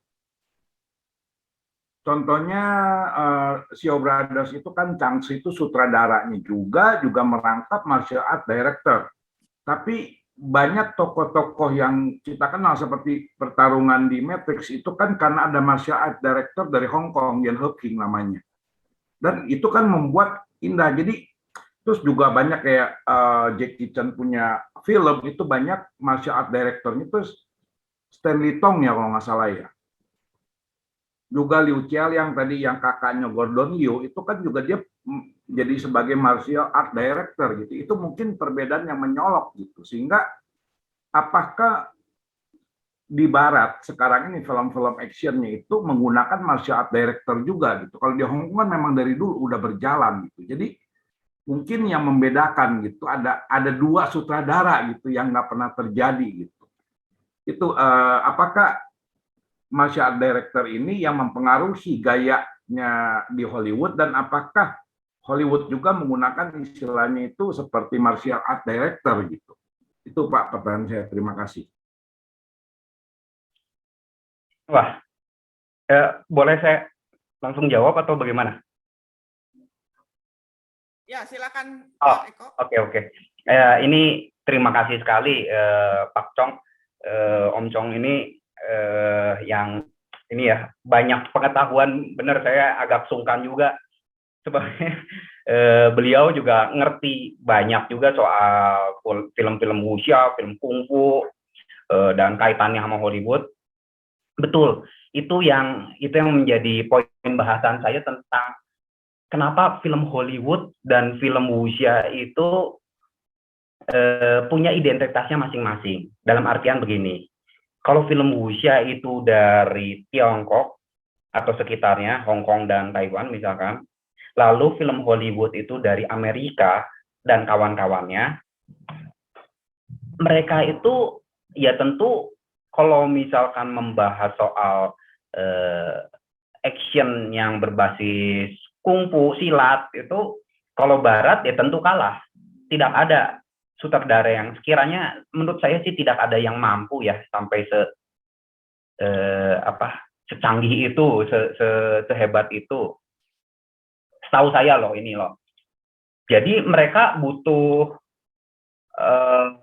sutradara tambahan, nah istilahnya mungkin begitu ya yang tepatnya.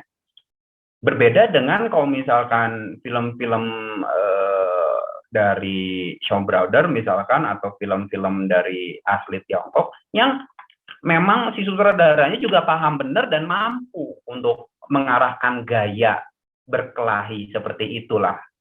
Itu yang mungkin bisa saya garis bawahi atau mungkin bisa kasih pendapat dari saya ya. Karena memang ini menjadi problem. Sehebat-hebatnya si Hollywood tidak akan bisa benar-benar tulen bikin cerita indah ala wuxia. Sekalipun Kung Fu Panda itu dianggap sebagai cerita wuxia yang bahkan lebih menceritakan, punya soulnya si wuxia daripada film-film wuxia akhir-akhir ini, katanya seperti itu. Ada kritikus-kritikus yang ngomong seperti itu. Tapi pada dasarnya kan ya asal mulanya gitu, otentisitas dari satu asal mula itu menjadi penting. Menurut saya agak susah kalau misalkan film begitu juga film dari Tiongkok ya, mau maksain bikin film science fiction. Beberapa saya lihat film-film science fiction dari Tiongkok itu pabalatak gitu, hancur lebur. Mau bikin film soal alien lah, ada yang mau bikin kayak robot-robotan lah. Kok jelek ya kalau saya lihat, jadi teknologinya ya kurang, akar basis premisnya gitu. Ya menurut saya sih ya jujur aja gitu, kalau misalkan memang jagonya kalau film Tiongkok itu bisa membahas soal kehidupan pekerja rakyat jelata, bagaimana Tiongkok itu sebagai roda industri, bagaimana Tiongkok dengan kisah sejarahnya. Nah itu kan lebih otentik ya, bagi saya sih seperti itu. Tapi maaf kalau misalkan beda pandangan, silakan. Oke. Ada lagi?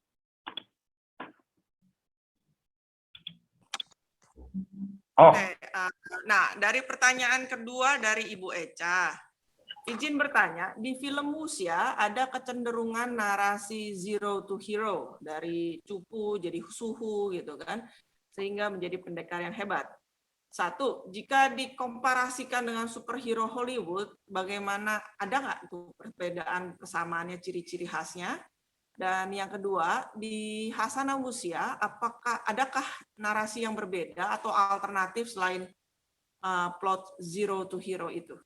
Terima kasih, Pak Eko. Baik. Silakan. Baik, terima kasih pertanyaannya, Eca. Jika dikomparasi dengan film superhero-nya ya, superhero-nya Hollywood kan rata-rata ya, mungkin hampir sebagian besar banget dari komik. Seperti yang barusan tadi saya jelaskan, kayak Iron Fist, lalu ada Shang-Chi, Master of Kung Fu, ada juga Power Man, si Luke Cage, itu terpengaruh banget gayanya Zero to Hero ala wuxia gitu, yang jadi tadinya cupu, tadinya bukan siapa-siapa, sampai akhirnya bisa menjadi tokoh. Walaupun dilatihnya dari kecil gitu, misalkan kayak Shang-Chi kan dilatihnya dari kecil ceritanya. Terus si Iron Fist juga berlatih di salah satu kota di dekat Tibet namanya Shangri-La lah, ceritanya seperti itu. Atau Power Man, dia emang hidupannya brong itu di Amerika, di tempat kumuh, dia belajar ilmu bela diri dan kebetulan dia kena obat yang bikin badannya jadi kuat, misalkan seperti itu. Tapi memang kalau film-film Hollywood macam-macam si basic untuk menjadi superhero-nya itu lebih aneh-aneh. Ada yang gara-gara kena obat, ada yang digigit serangga. Ya Spider-Man kan digigit serangga ya. Terus ada juga yang tiba-tiba nemu jimat gitu. Ada yang memang dewa yang turun ke bumi seperti Thor. Wah, banyak variasinya, banyak, dan ada yang alien dan lain sebagainya. Kalau misalkan superhero-nya Hollywood itu terbantu dengan cerita yang kompleks karena dia basicnya juga udah puluhan tahun dari cerita komik. Cerita komik itu diproduksi tiap minggu sejak tahun 60. Jadi bayangkan kompleksitasannya itu sudah terbentuk dan rapih. Karena effortnya itu, ceritanya itu panjang dan itu industri yang nggak main-main kalau superhero Hollywood. Kalau misalkan cerita wuxia ya itu kayak si Loisa ya bikin buku ya udah selesai gitu. Itu mungkin biar adil kita bandinginnya sama Lord of the Ring lah seperti itu. Atau si J.K. Rowling lah seperti itulah. Terus kalau di Kasana Wuxia apakah narasi berbeda alternatif selain plot hero to zero? Oh ya ada. Itu barusan yang saya sebutkan misalkan Lu Xiufeng itu pendekar harum, dia itu sebenarnya jago kungfu, tapi senjatanya kipas doang.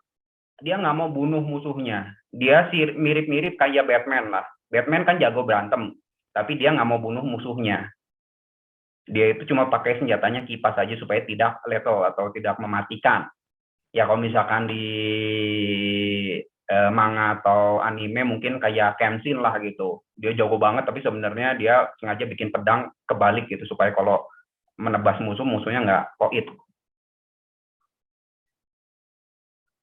Oh ya, itu juga Cu Luxiang. Jadi memang si Kulong itu menarik ya. Kulong kayak detektifan dan si tokoh utamanya itu memang udah diceritakan jago. Setahu saya sih seperti itu. Beda sama yang lain-lain nggak. From Hero to Zero. Dan kebetulan saya nonton film-filmnya juga. Begitu, Eca. Semoga menjawab. Oke, terima kasih Pak Eko. Oke, Bu Eca ya. Nah, ya dari Ibu Lia juga dibilang bahwa ada beberapa sih di dalam usia yang penulisnya yang nggak zero to hero tuh ada juga kayak Cu Luxiang gitu kan tadi. Terus kata Ibu Lia juga kalau yang pernah nonton Step into the Past itu dari awal memang udah jago. Ada lagi yang ingin bertanya? Nah, kalau nggak mau bertanya, saya kayaknya yang bertanya. Jadi pada dasarnya kalau usia itu kan memang awalnya kan dari kebanyakan sebagian besar itu berawal dari novel. Terus kemudian kalau yang sekarang ini hero-hero Hollywood itu berasal dari komik. Kalau film action yang seperti itu gitu ya, yang genrenya hampir mirip ini gitu kan, itu mungkin nggak sih menurut Pak Eko langsung kayak film-film yang lain cuma naskah doang gitu, nggak ada awal sumbernya, nggak ada komiknya, nggak ada bukunya gitu. Karena yang Xianxia aja lah yang sekarang ini semua dari webtoon, dari ini yang kemudian ditranslasi menjadi novel. Gimana Pak Eko? Oh ya, mungkin sekali loh. Jadi wuxia sebelum era 3 pilar besar itu, si Kulong, terus siapa tuh? Loisa gitu ya. Lalu yang Yusem ya, yang bikin The Bride with the White Hair, itu 3 orang yang sangat terkenal setahu saya. Walaupun yang paling terkenal itu si Loisa. Justru karena ibaratnya itu mereka itu kayak bikin, kalau di dunia komik kayak Marvelnya DC-nya gitu. Saya tadi menyebutkan kan kalau misalkan film-film superhero di Hollywood rata-rata ambilnya dari cerita komik-komik yang ternama. Tapi mungkin nggak sih bikin superhero baru gitu, tokoh baru yang tidak diangkat dari komik? Ada. Contoh kalau di Hollywood, John Wick. John Wick bukan dari komik, tapi terkenal banget kan sekarang, begitu. Nah, mungkin saja terjadi di dunia film-film wuxia. Ya, sah-sah saja. Karena kan wuxia itu sebelum 3 tokoh besar ini, ada juga kayak film The Legend of Su ya, Gunung Su, Su Warrior lah, itu ada beberapa judul, tapi cerita soal apa sih, pendekar-pendekar dari Gunung Su, itu sebelum zaman 3 orang ini. Atau film Judge Bow juga sebelumnya. Terus apa lagi ya? Oh, cerita ini pencobaan pembunuhannya Qin Shi Huang, film hero si Zhang Yimou ya. Itu kan juga diangkat dari cerita zaman dulu banget. Emang deket-deket cerita sejarah gitu. Walaupun ceritanya di twist gitu, setahu saya. Ceritanya nggak seheroik dan nggak penuh makna filosofi seperti di filmnya Zhang Yimou, Ying Xiong itu. Setahu saya begitu. Jadi pendapat saya sih begitu. Mungkin saja. Oke, terima kasih. Nah, ini kebetulan juga udah ada Pak Hingguan yang raise hand. Silakan Pak Hingguan. Baik, terima kasih. Selamat malam semuanya. Mungkin saya akan berbagi kali ya, atau menambahkan. Tadi Pak Eko belum bisa menjelaskan apa itu film wuxia dan apa film kungfu. Jadi masih bingung, ragu-ragu membedakannya itu. Nah, mungkin saya akan jelaskan sedikit. Itu wuxia itu adalah istilah yang namanya genre. Kalau diterjemahkan dalam bahasa Indonesia itu silat begitu. Jadi ada berantemnya atau mengalahkan musuh, itu masuknya genre wuxia itu. Nah, wuxia itu ada ilmu bela diri yang sudah ada dari zaman dulu. Ketika ada orang Cina berperang itu sudah ada. Kemudian Sun Pin itu membuat kitab perang itu untuk peperangan itu banyak sekali jurus-jurus untuk mengalahkan musuh begitu. Itu sudah ada wuxia. Jadi zaman negara-negara berperang itu sudah ada wuxia itu. Nah, kemudian jadi itu satu. Nah, sedangkan kungfu itu seni bela diri yang muncul ketika orang Cina itu dijajah oleh penjajah dari Eropa. Jadi orang Cina ingin mengadakan perlawanan, begitu, perlawanannya dengan seni bela diri itu.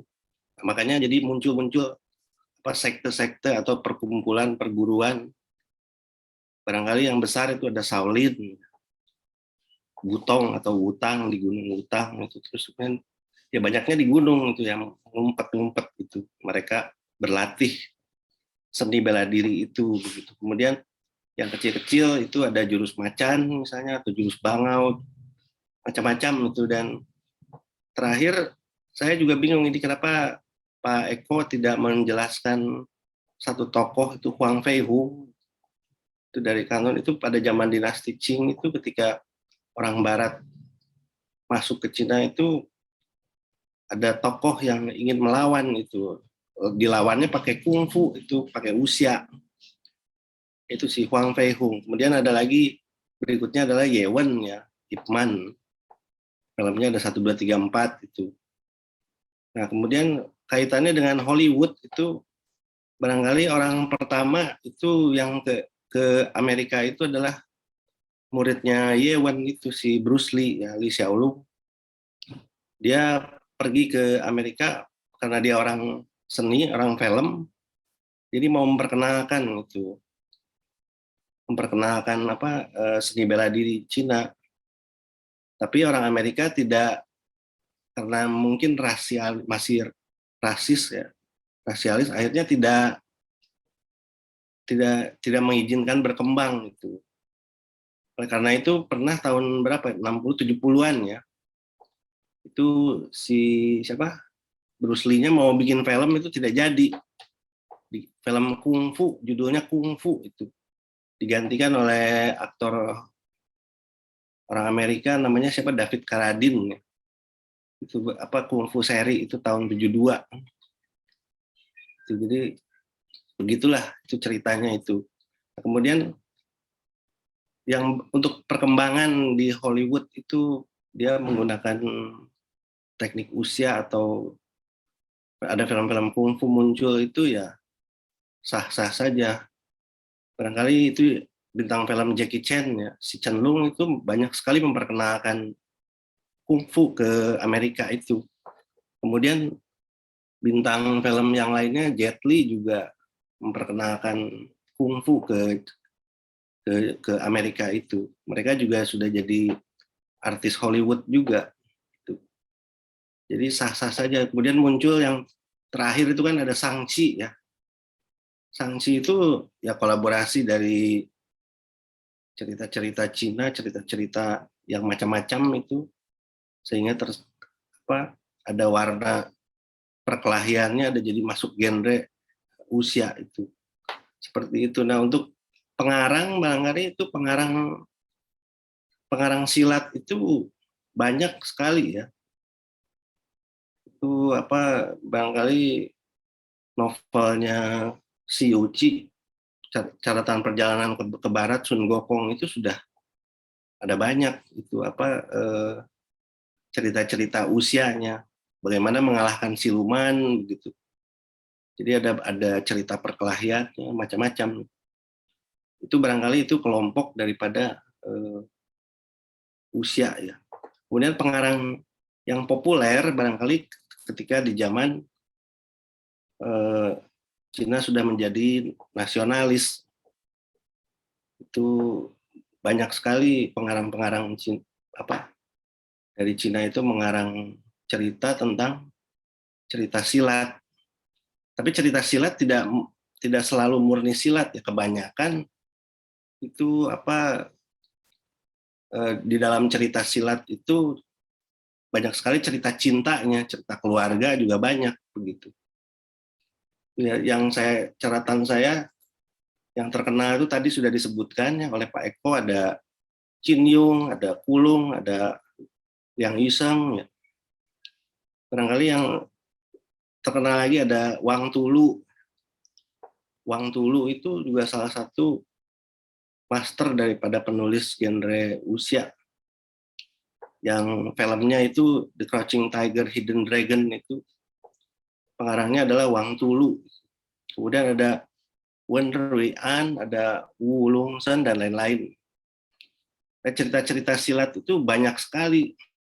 Kemudian ada dibagi juga zamannya juga. Ketika zaman dinasti, kemudian zaman nasionalis. Nah, kemudian yang terakhir itu ketika sudah partai nasionalis tidak ada, ketika sudah Republik Rakyat Cina juga genre silat itu masih banyak. Nah, kebetulan si Qin Yung itu sebenarnya orang Cina yang hijrah ke Hong Kong. Karena dia pekerjaannya adalah seorang penulis dan bekerja di koran, jadi dia menulis cerita bersambung. Cerita bersambung itu ya, cerita silat itu. Nah, cerita yang tadi disebutkan ada Memanah Burung Raja Wali, triloginya itu kembalinya pendekar pemanah burung Raja Wali, dan cerita Golok Naga itu adalah hasil daripada dia menulis cerita bersambung di koran itu, dan kemudian dibukukan, kemudian jadi cerita klasik, jadi terkenal sepanjang masa. Nah, di situ cerita-cerita itu tidak harus selalu berantem terus, tapi banyak sekali cerita intrik ataupun cerita cintanya, begitu ya. Mungkin yang menarik itu adalah yang paling terkenal adalah kembalinya pendekar pemanah Raja Wali. Itu di situ ceritanya Yoko pacarannya dengan Bibi Lung. Ya, kenapa tadi disebut Bibi Lung itu? Sebenarnya Qin Yung itu mau bercerita tentang itu dengan saudara itu tidak boleh menikah begitu. Akhirnya kan mereka kan pacarannya ngumpet-ngumpet itu. dia mau melawan itu tuh, si Jin Yung tuh mau nulis ya tidak apa-apa kalau udah sama-sama cinta ya sudahlah begitu ya. Tapi masyarakat ini tidak bisa terima. Nah, jadi si pacarnya itu karena dia lebih tua, jadi dipanggilnya, jadi kalau Nona Lung tidak cocok, jadi dipanggilnya Bibi Lung, jadi karena dia lebih tua begitu. Karena Yokonya lebih muda, itulah itu cerita itu ya. Kemudian yang menarik lagi adalah itu yang apa?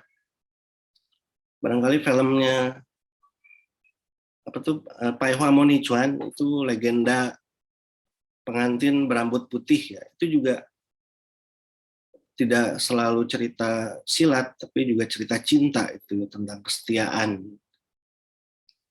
Itu jadi ada muatan-muatan cerita yang lain, jadi sangat menarik sekali. Kemudian kalau untuk pendekar ya barangkali karya-karyanya Liang Yisheng ya, itu juga ada Sai Wai Qixia, itu apa? Pendekar di padang gurun. Itu juga sudah ada diterjemahkan ke dalam bahasa Indonesia. Itu apa, cerita-cerita silat ya. Itu juga apa, menarik sekali. Ya barangkali cukup sampai sini dulu. Barangkali kalau ada ya obrolan lagi yang lain itu silakan ya. Terima kasih ya. Saya kembalikan ke Ibu Grey lagi. Terima kasih. Oke, terima kasih Pak Hingguan. Itu ulasan yang sangat panjang dan apa dari ujung sampai ujung itu udah. Ujung. Iya. Nah, di sini udah ada lagi satu penanya. Satu penanya lagi, saya bacakan dulu. Dari Pak Alex. Selamat malam Pak Eko, permisi saya izin bertanya.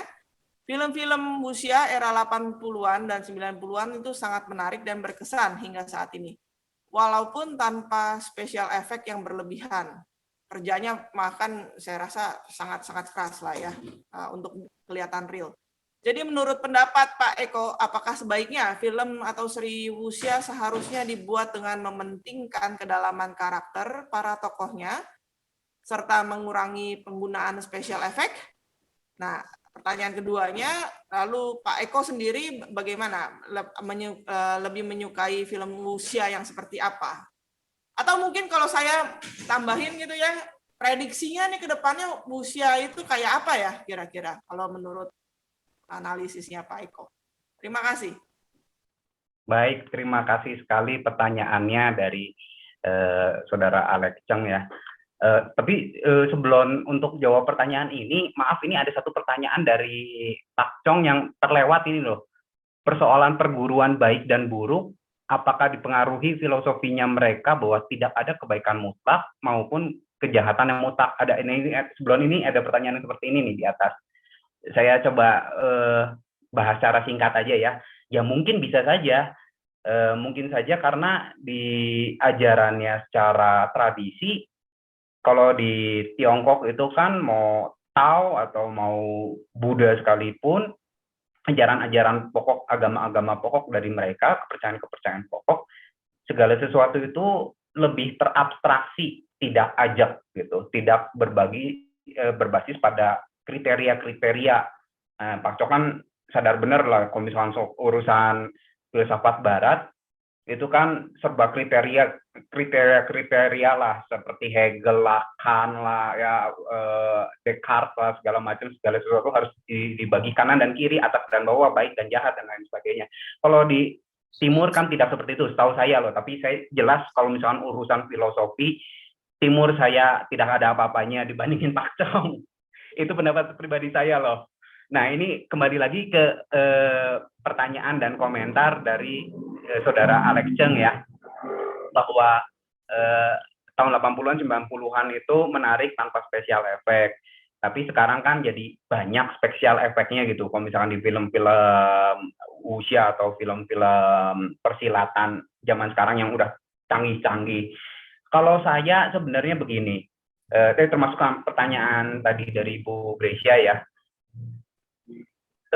seperti yang barusan sempat dibahas, sebenarnya poinnya yang menjadi landasan, fondasinya film Tiongkok itu udah jelas.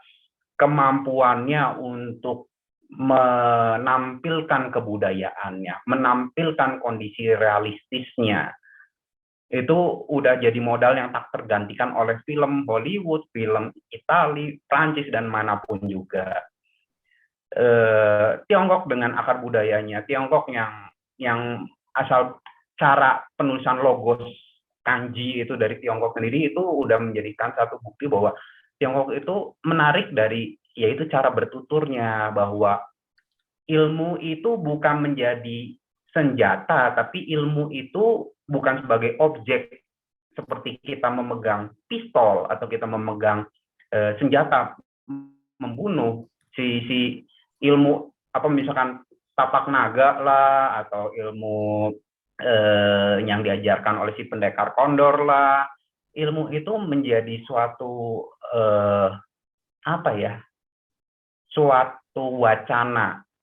Kadang-kadang bukan ilmunya yang penting, tapi apa yang terjadi di balik ilmu itu. Kalau saya punya ilmu ini, kalau misalkan saya punya pedang pembunuh naga ini, saya bisa apa, itu yang dikejar sebenarnya, bukan si pembunuh naganya. Kalau misalkan saya bisa jadi kaisar, nggak usah punya pedang langit atau golok pembunuh naga, ya udah, nggak peduli apa itu golok pembunuh naga, apa itu pedang langit. Saya pengen jadi kaisar, saya pengen menguasai dunia kakao. Jadi itu yang menarik, bahwa yang disebut, yang dianggap hebat itu bukan menjadi yang terutama kalau di dunia kisah-kisah Tiongkok. Jadi kalau Tiongkok itu kata kuncinya sih begini, kalau di dunia timur lebih abstrak, segala sesuatunya itu membaur, mana yang utama, mana yang profan gitu atau yang ecek-ecek, itu kadang-kadang melebur jadi satu. Berbeda dengan barat yang semuanya serba simetris dan terbagi-bagi. Seperti itu. Kalau saya sukanya yang mana? Saya juga suka loh. Ini catatan, saya suka banget yang film-film spesial efeknya gila-gilaan. Saya penggemar berat film-film Marvel. Saya penggemar berat dulu pas dari tahun 90-an akhir tahun 2000 saya nonton film Chung Hua Ing-siungnya Ekin Cheng gitu ya, Menko Hero. Saya keren banget, gila, berantem sabet-sabetan pedang sampai ngancurin patung Liberty. Saya benar-benar terperangah, walaupun kalau kita nonton lagi sekarang jelek banget itu CGI-nya, tapi saya sangat-sangat terkesima gitu dengan pencapaian waktu itu. Bayangkan dengan teknologi yang sekarang pasti jauh lebih keren.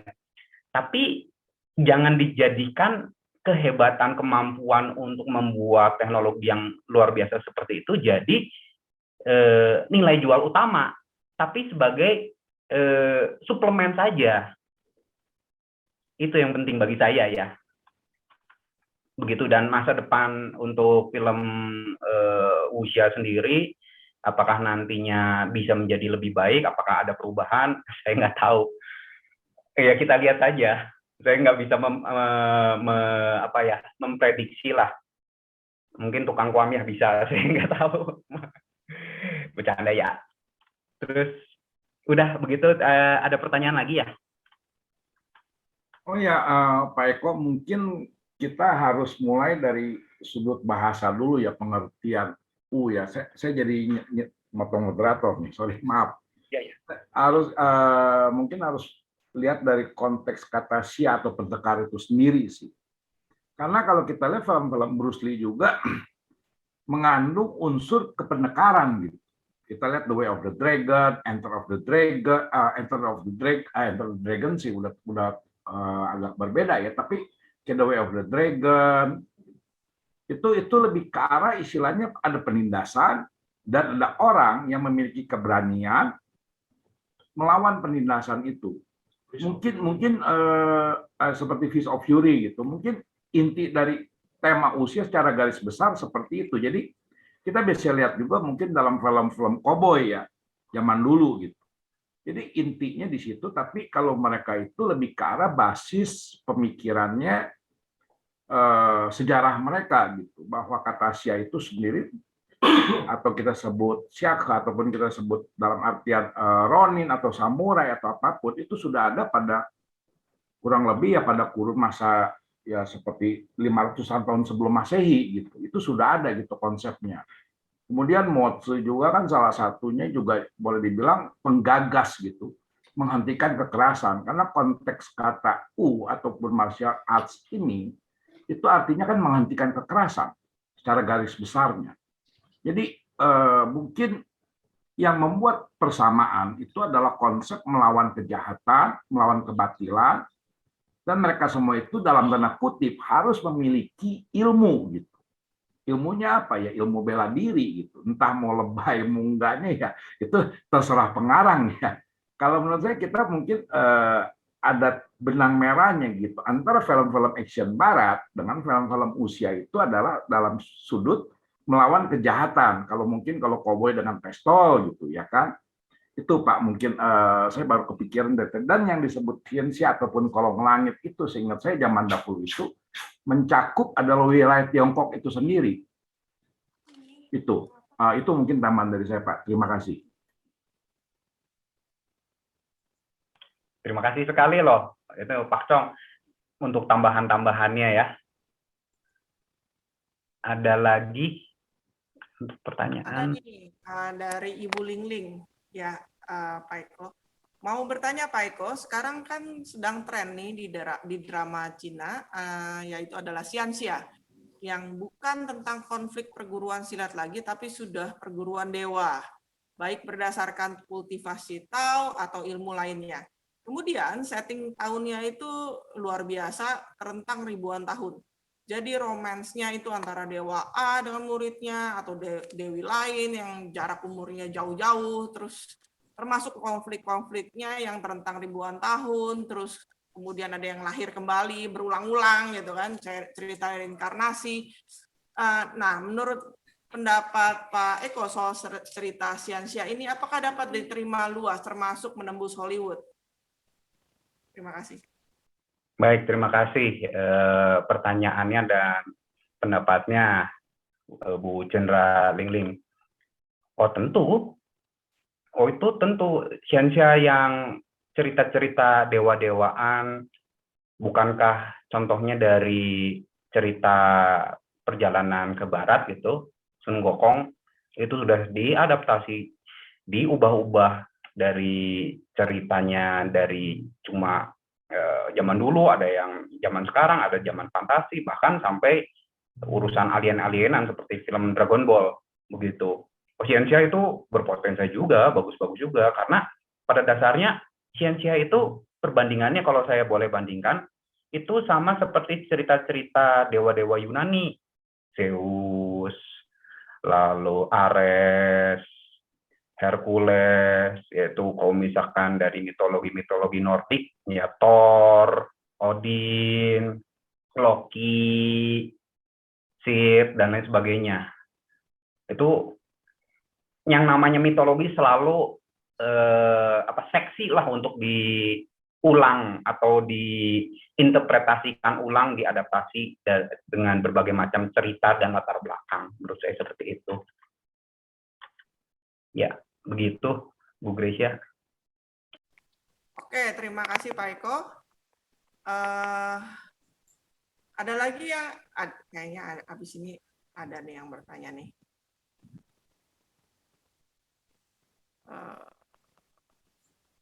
Dari Pak Hingguan lagi. Lucia. Usi ada novel ada lagi Lucia ya Pak Hingguan. Usia ya, itu tadi saya mau menjelaskan, itu tadi cerita tentang Xixia Ui ya. Xixia Ui itu adalah cerita genre silat, memang itu ditulis pada zaman dinasti Qing ya. Ya itu kan tokohnya itu Hakim Pao. Hakim Pao itu punya bawahan itu namanya si Cancao, dan ada lagi yang jadi tikusnya itu siapa tuh bawahannya lagi. Itu juga mereka pandai silat. Jadi kalau menangkap penjahat itu tugas mereka begitu. Jadi novel itu masuknya di genre silat begitu. Itu tadi ada yang tanya itu apa? Jadi saya jawab di chat itu. Oh, begitu. Begitu kan. Begitu. karena waktunya sudah jam 9. Sudah habis ya waktunya. Saya nggak tahu gimana Ibu PIC-nya nih, Ibu Lia. Time up sebenarnya, tapi kalau Pak Eko masih bisa nyambung juga nggak apa-apa sih. Oh, bebas saya sih. Bebas. Ya udah, silakan. Iya itu. Soalnya juga biasanya habis ini dilanjutkan dengan sesi ngobrol bebas, jadi terserah.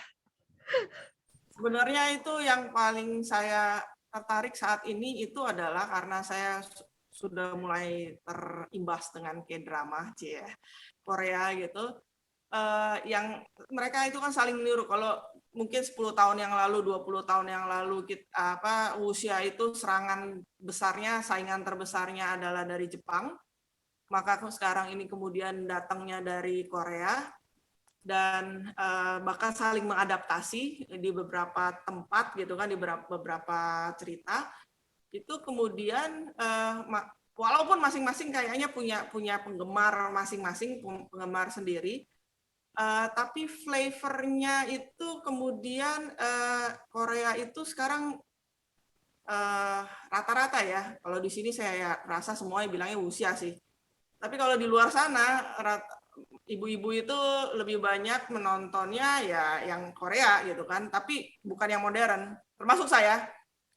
Dan dari situ ada perbandingan yang menurut saya juga sedikit menarik, yaitu bahwa apapun yang dia bikin itu sifatnya lebih berat bobotnya ke arah ceritanya, terus pace-nya yang slower gitu kan, romance-nya juga lebih slower daripada di Wuxia yang lebih sudah ketarik ke arah Hollywood yang bat habis selesai gitu kan. Itu sih kayaknya yang menurut saya kemudian malah jadi keunggulan bagi Korea dibandingkan dengan di usianya yang sekarang. Cuman untungnya saja Korea itu nggak bisa terlalu bersilat. Indah-indah itu dia nggak bisa. Nggak tahu sampai mana, pokoknya kayak kelihatannya nggak ada yang bisa menyaingi nih Crouching Tiger atau Swordsman gitu yang hebat-hebat itu bertarungnya jangka panjang itu nggak bisa. Itu usianya sebagai pelengkap saja. Ada lagi yang ingin bertanya mungkin teman-teman? Nah, itu tadi saya komentar doang sih. Kalau nggak ada mungkin untuk sesi formalnya.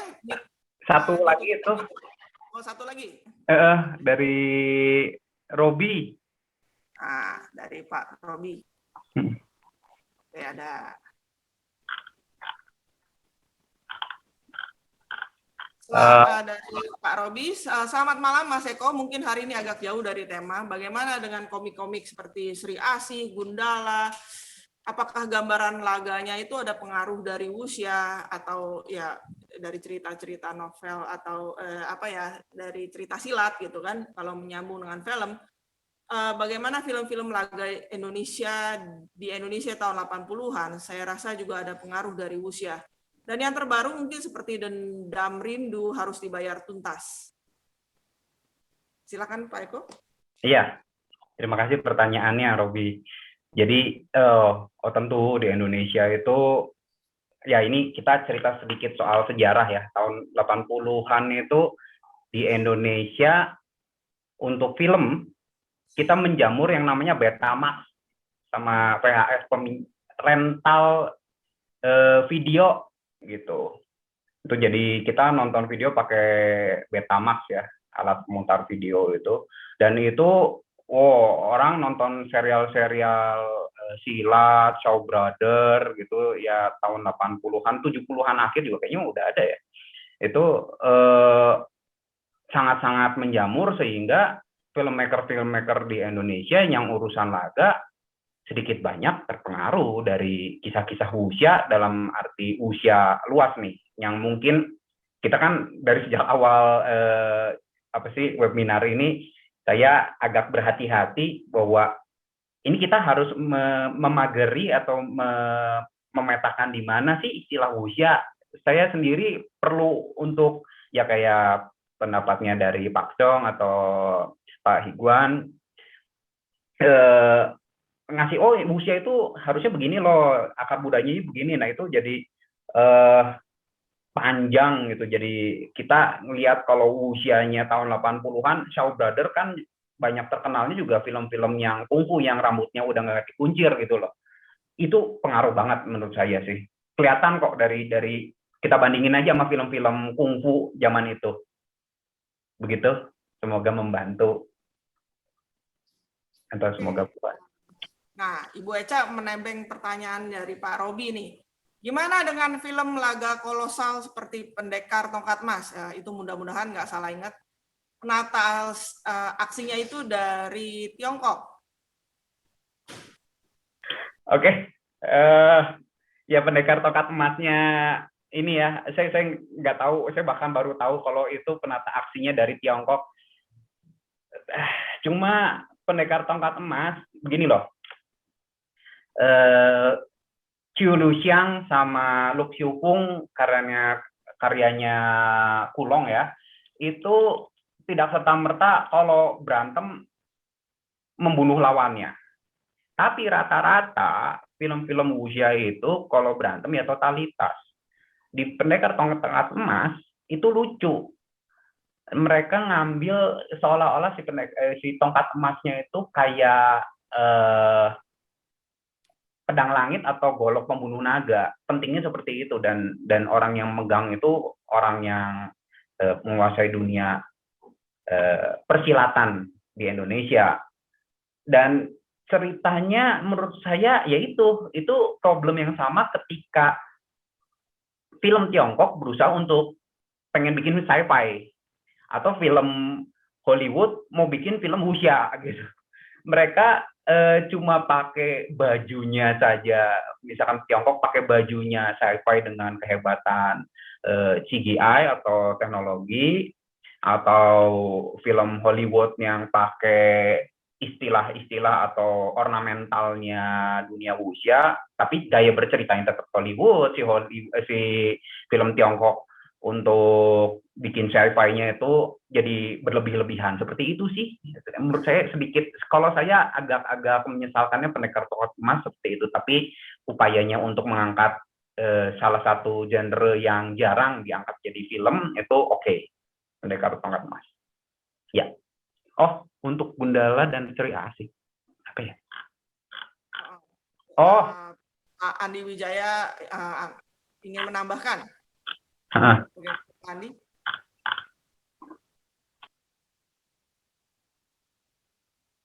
Habis ini ada Pak Widianto Chandra. Pak Andi.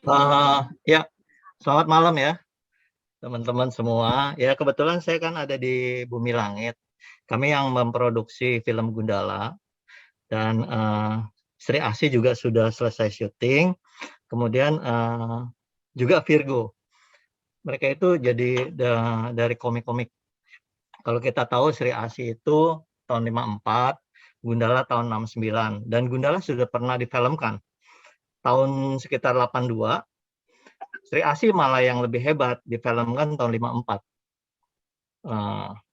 Kalau tadi dikatakan betul, kita perlu yang namanya fighting director. Jadi pada saat kita bikin syuting film Gundala, kita memang hire untuk fighting directornya. Ada Pak Andre Sulaiman, nanti bisa di googling aja. Andre Sulaiman, sutradaranya memang Mas Joko Anwar. Tapi kalau begitu untuk koreografernya atau pada saat fighting, itu yang beliau selalu nanya koordinasi dengan fighting directornya. Jadi memang kita perlu. Demikian juga dengan special effect. Special effect itu idealnya ada supervisornya, bahkan ada direkturnya untuk special effect gitu loh. Entah green screen-nya atau blue screen-nya. Kemudian lagi kalau Sri Asih gimana? Sama aja. Memang kan ini kan dari komik ya. Kalau dari komik, tapi action-actionnya ya kita mau nggak mau memang ngikutin. Kiblatnya mana? Pasti ya Hong Kong lah. Seperti tadi dikatakan ya, Kalau Hong Kong nembak aja juga udah ada seninya nembak, nggak langsung nembak. Kalau kita lihat di UTV atau apa main film entah Gangland Boss atau Casino Raider, nembak pun mesti ada seninya juga, nggak langsung nembak door. Jadi kita memang pakai mereka. Dan satu lagi kalau kami itu selain ngumpulin karakter-karakter ini, kita bikin satu jagat. Jadi jagat sinema Bumi Langit atau Bumi Langit Cinematic Universe. Itu tujuannya untuk yang di film. Jadi ada berkesinambungan, nggak langsung berhenti aja. Komikusnya nggak ada langsung berhenti, nggak. Tapi karakter-karakter itu kita kembangkan. Jadi kayak Marvel. Nah kalau di sini kan mungkin karakter-karakternya Jin Young yang begitu banyak, ada Yoko, Kue Cheng, nggak tahu apa novelisnya meninggal, apakah bisa dikembangkan lagi, dibikin satu cerita baru, atau bisa dikumpulkan.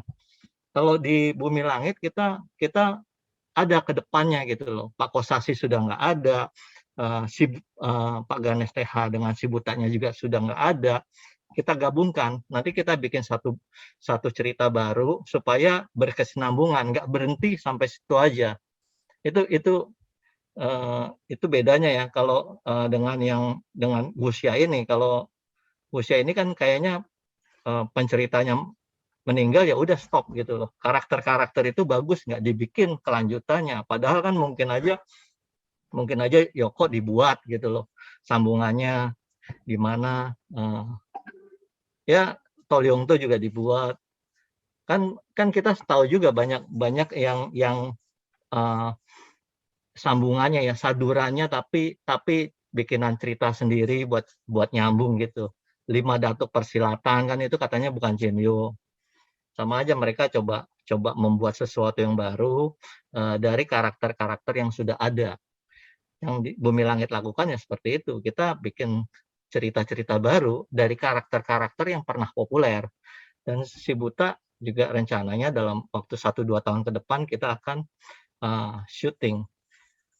Itu aja. Dan menambahkan untuk Tongkat Emas. Tongkat Emas itu tadinya Mbak Mira mau bikin dari komiknya Hengki, karena dia tinggalnya dekat dengan rumah Hengki.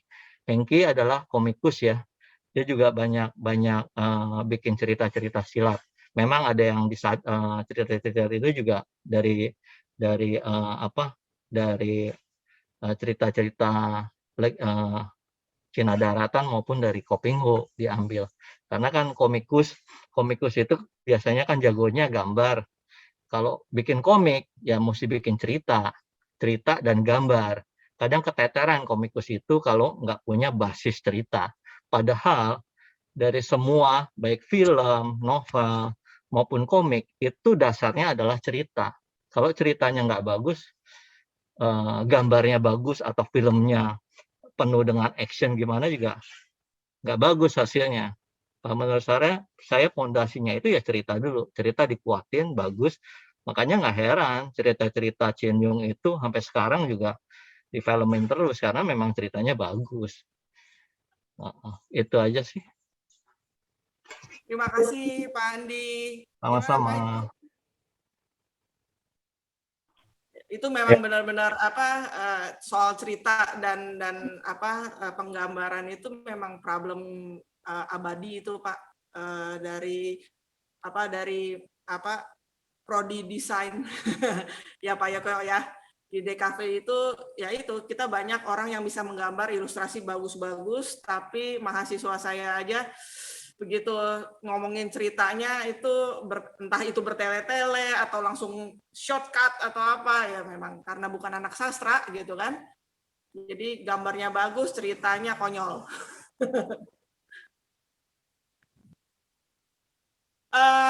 Kayaknya masih ada satu lagi, Pak Widianto Chandra tadi raise hand karena ini jadi ini masih ada Pak Widianto.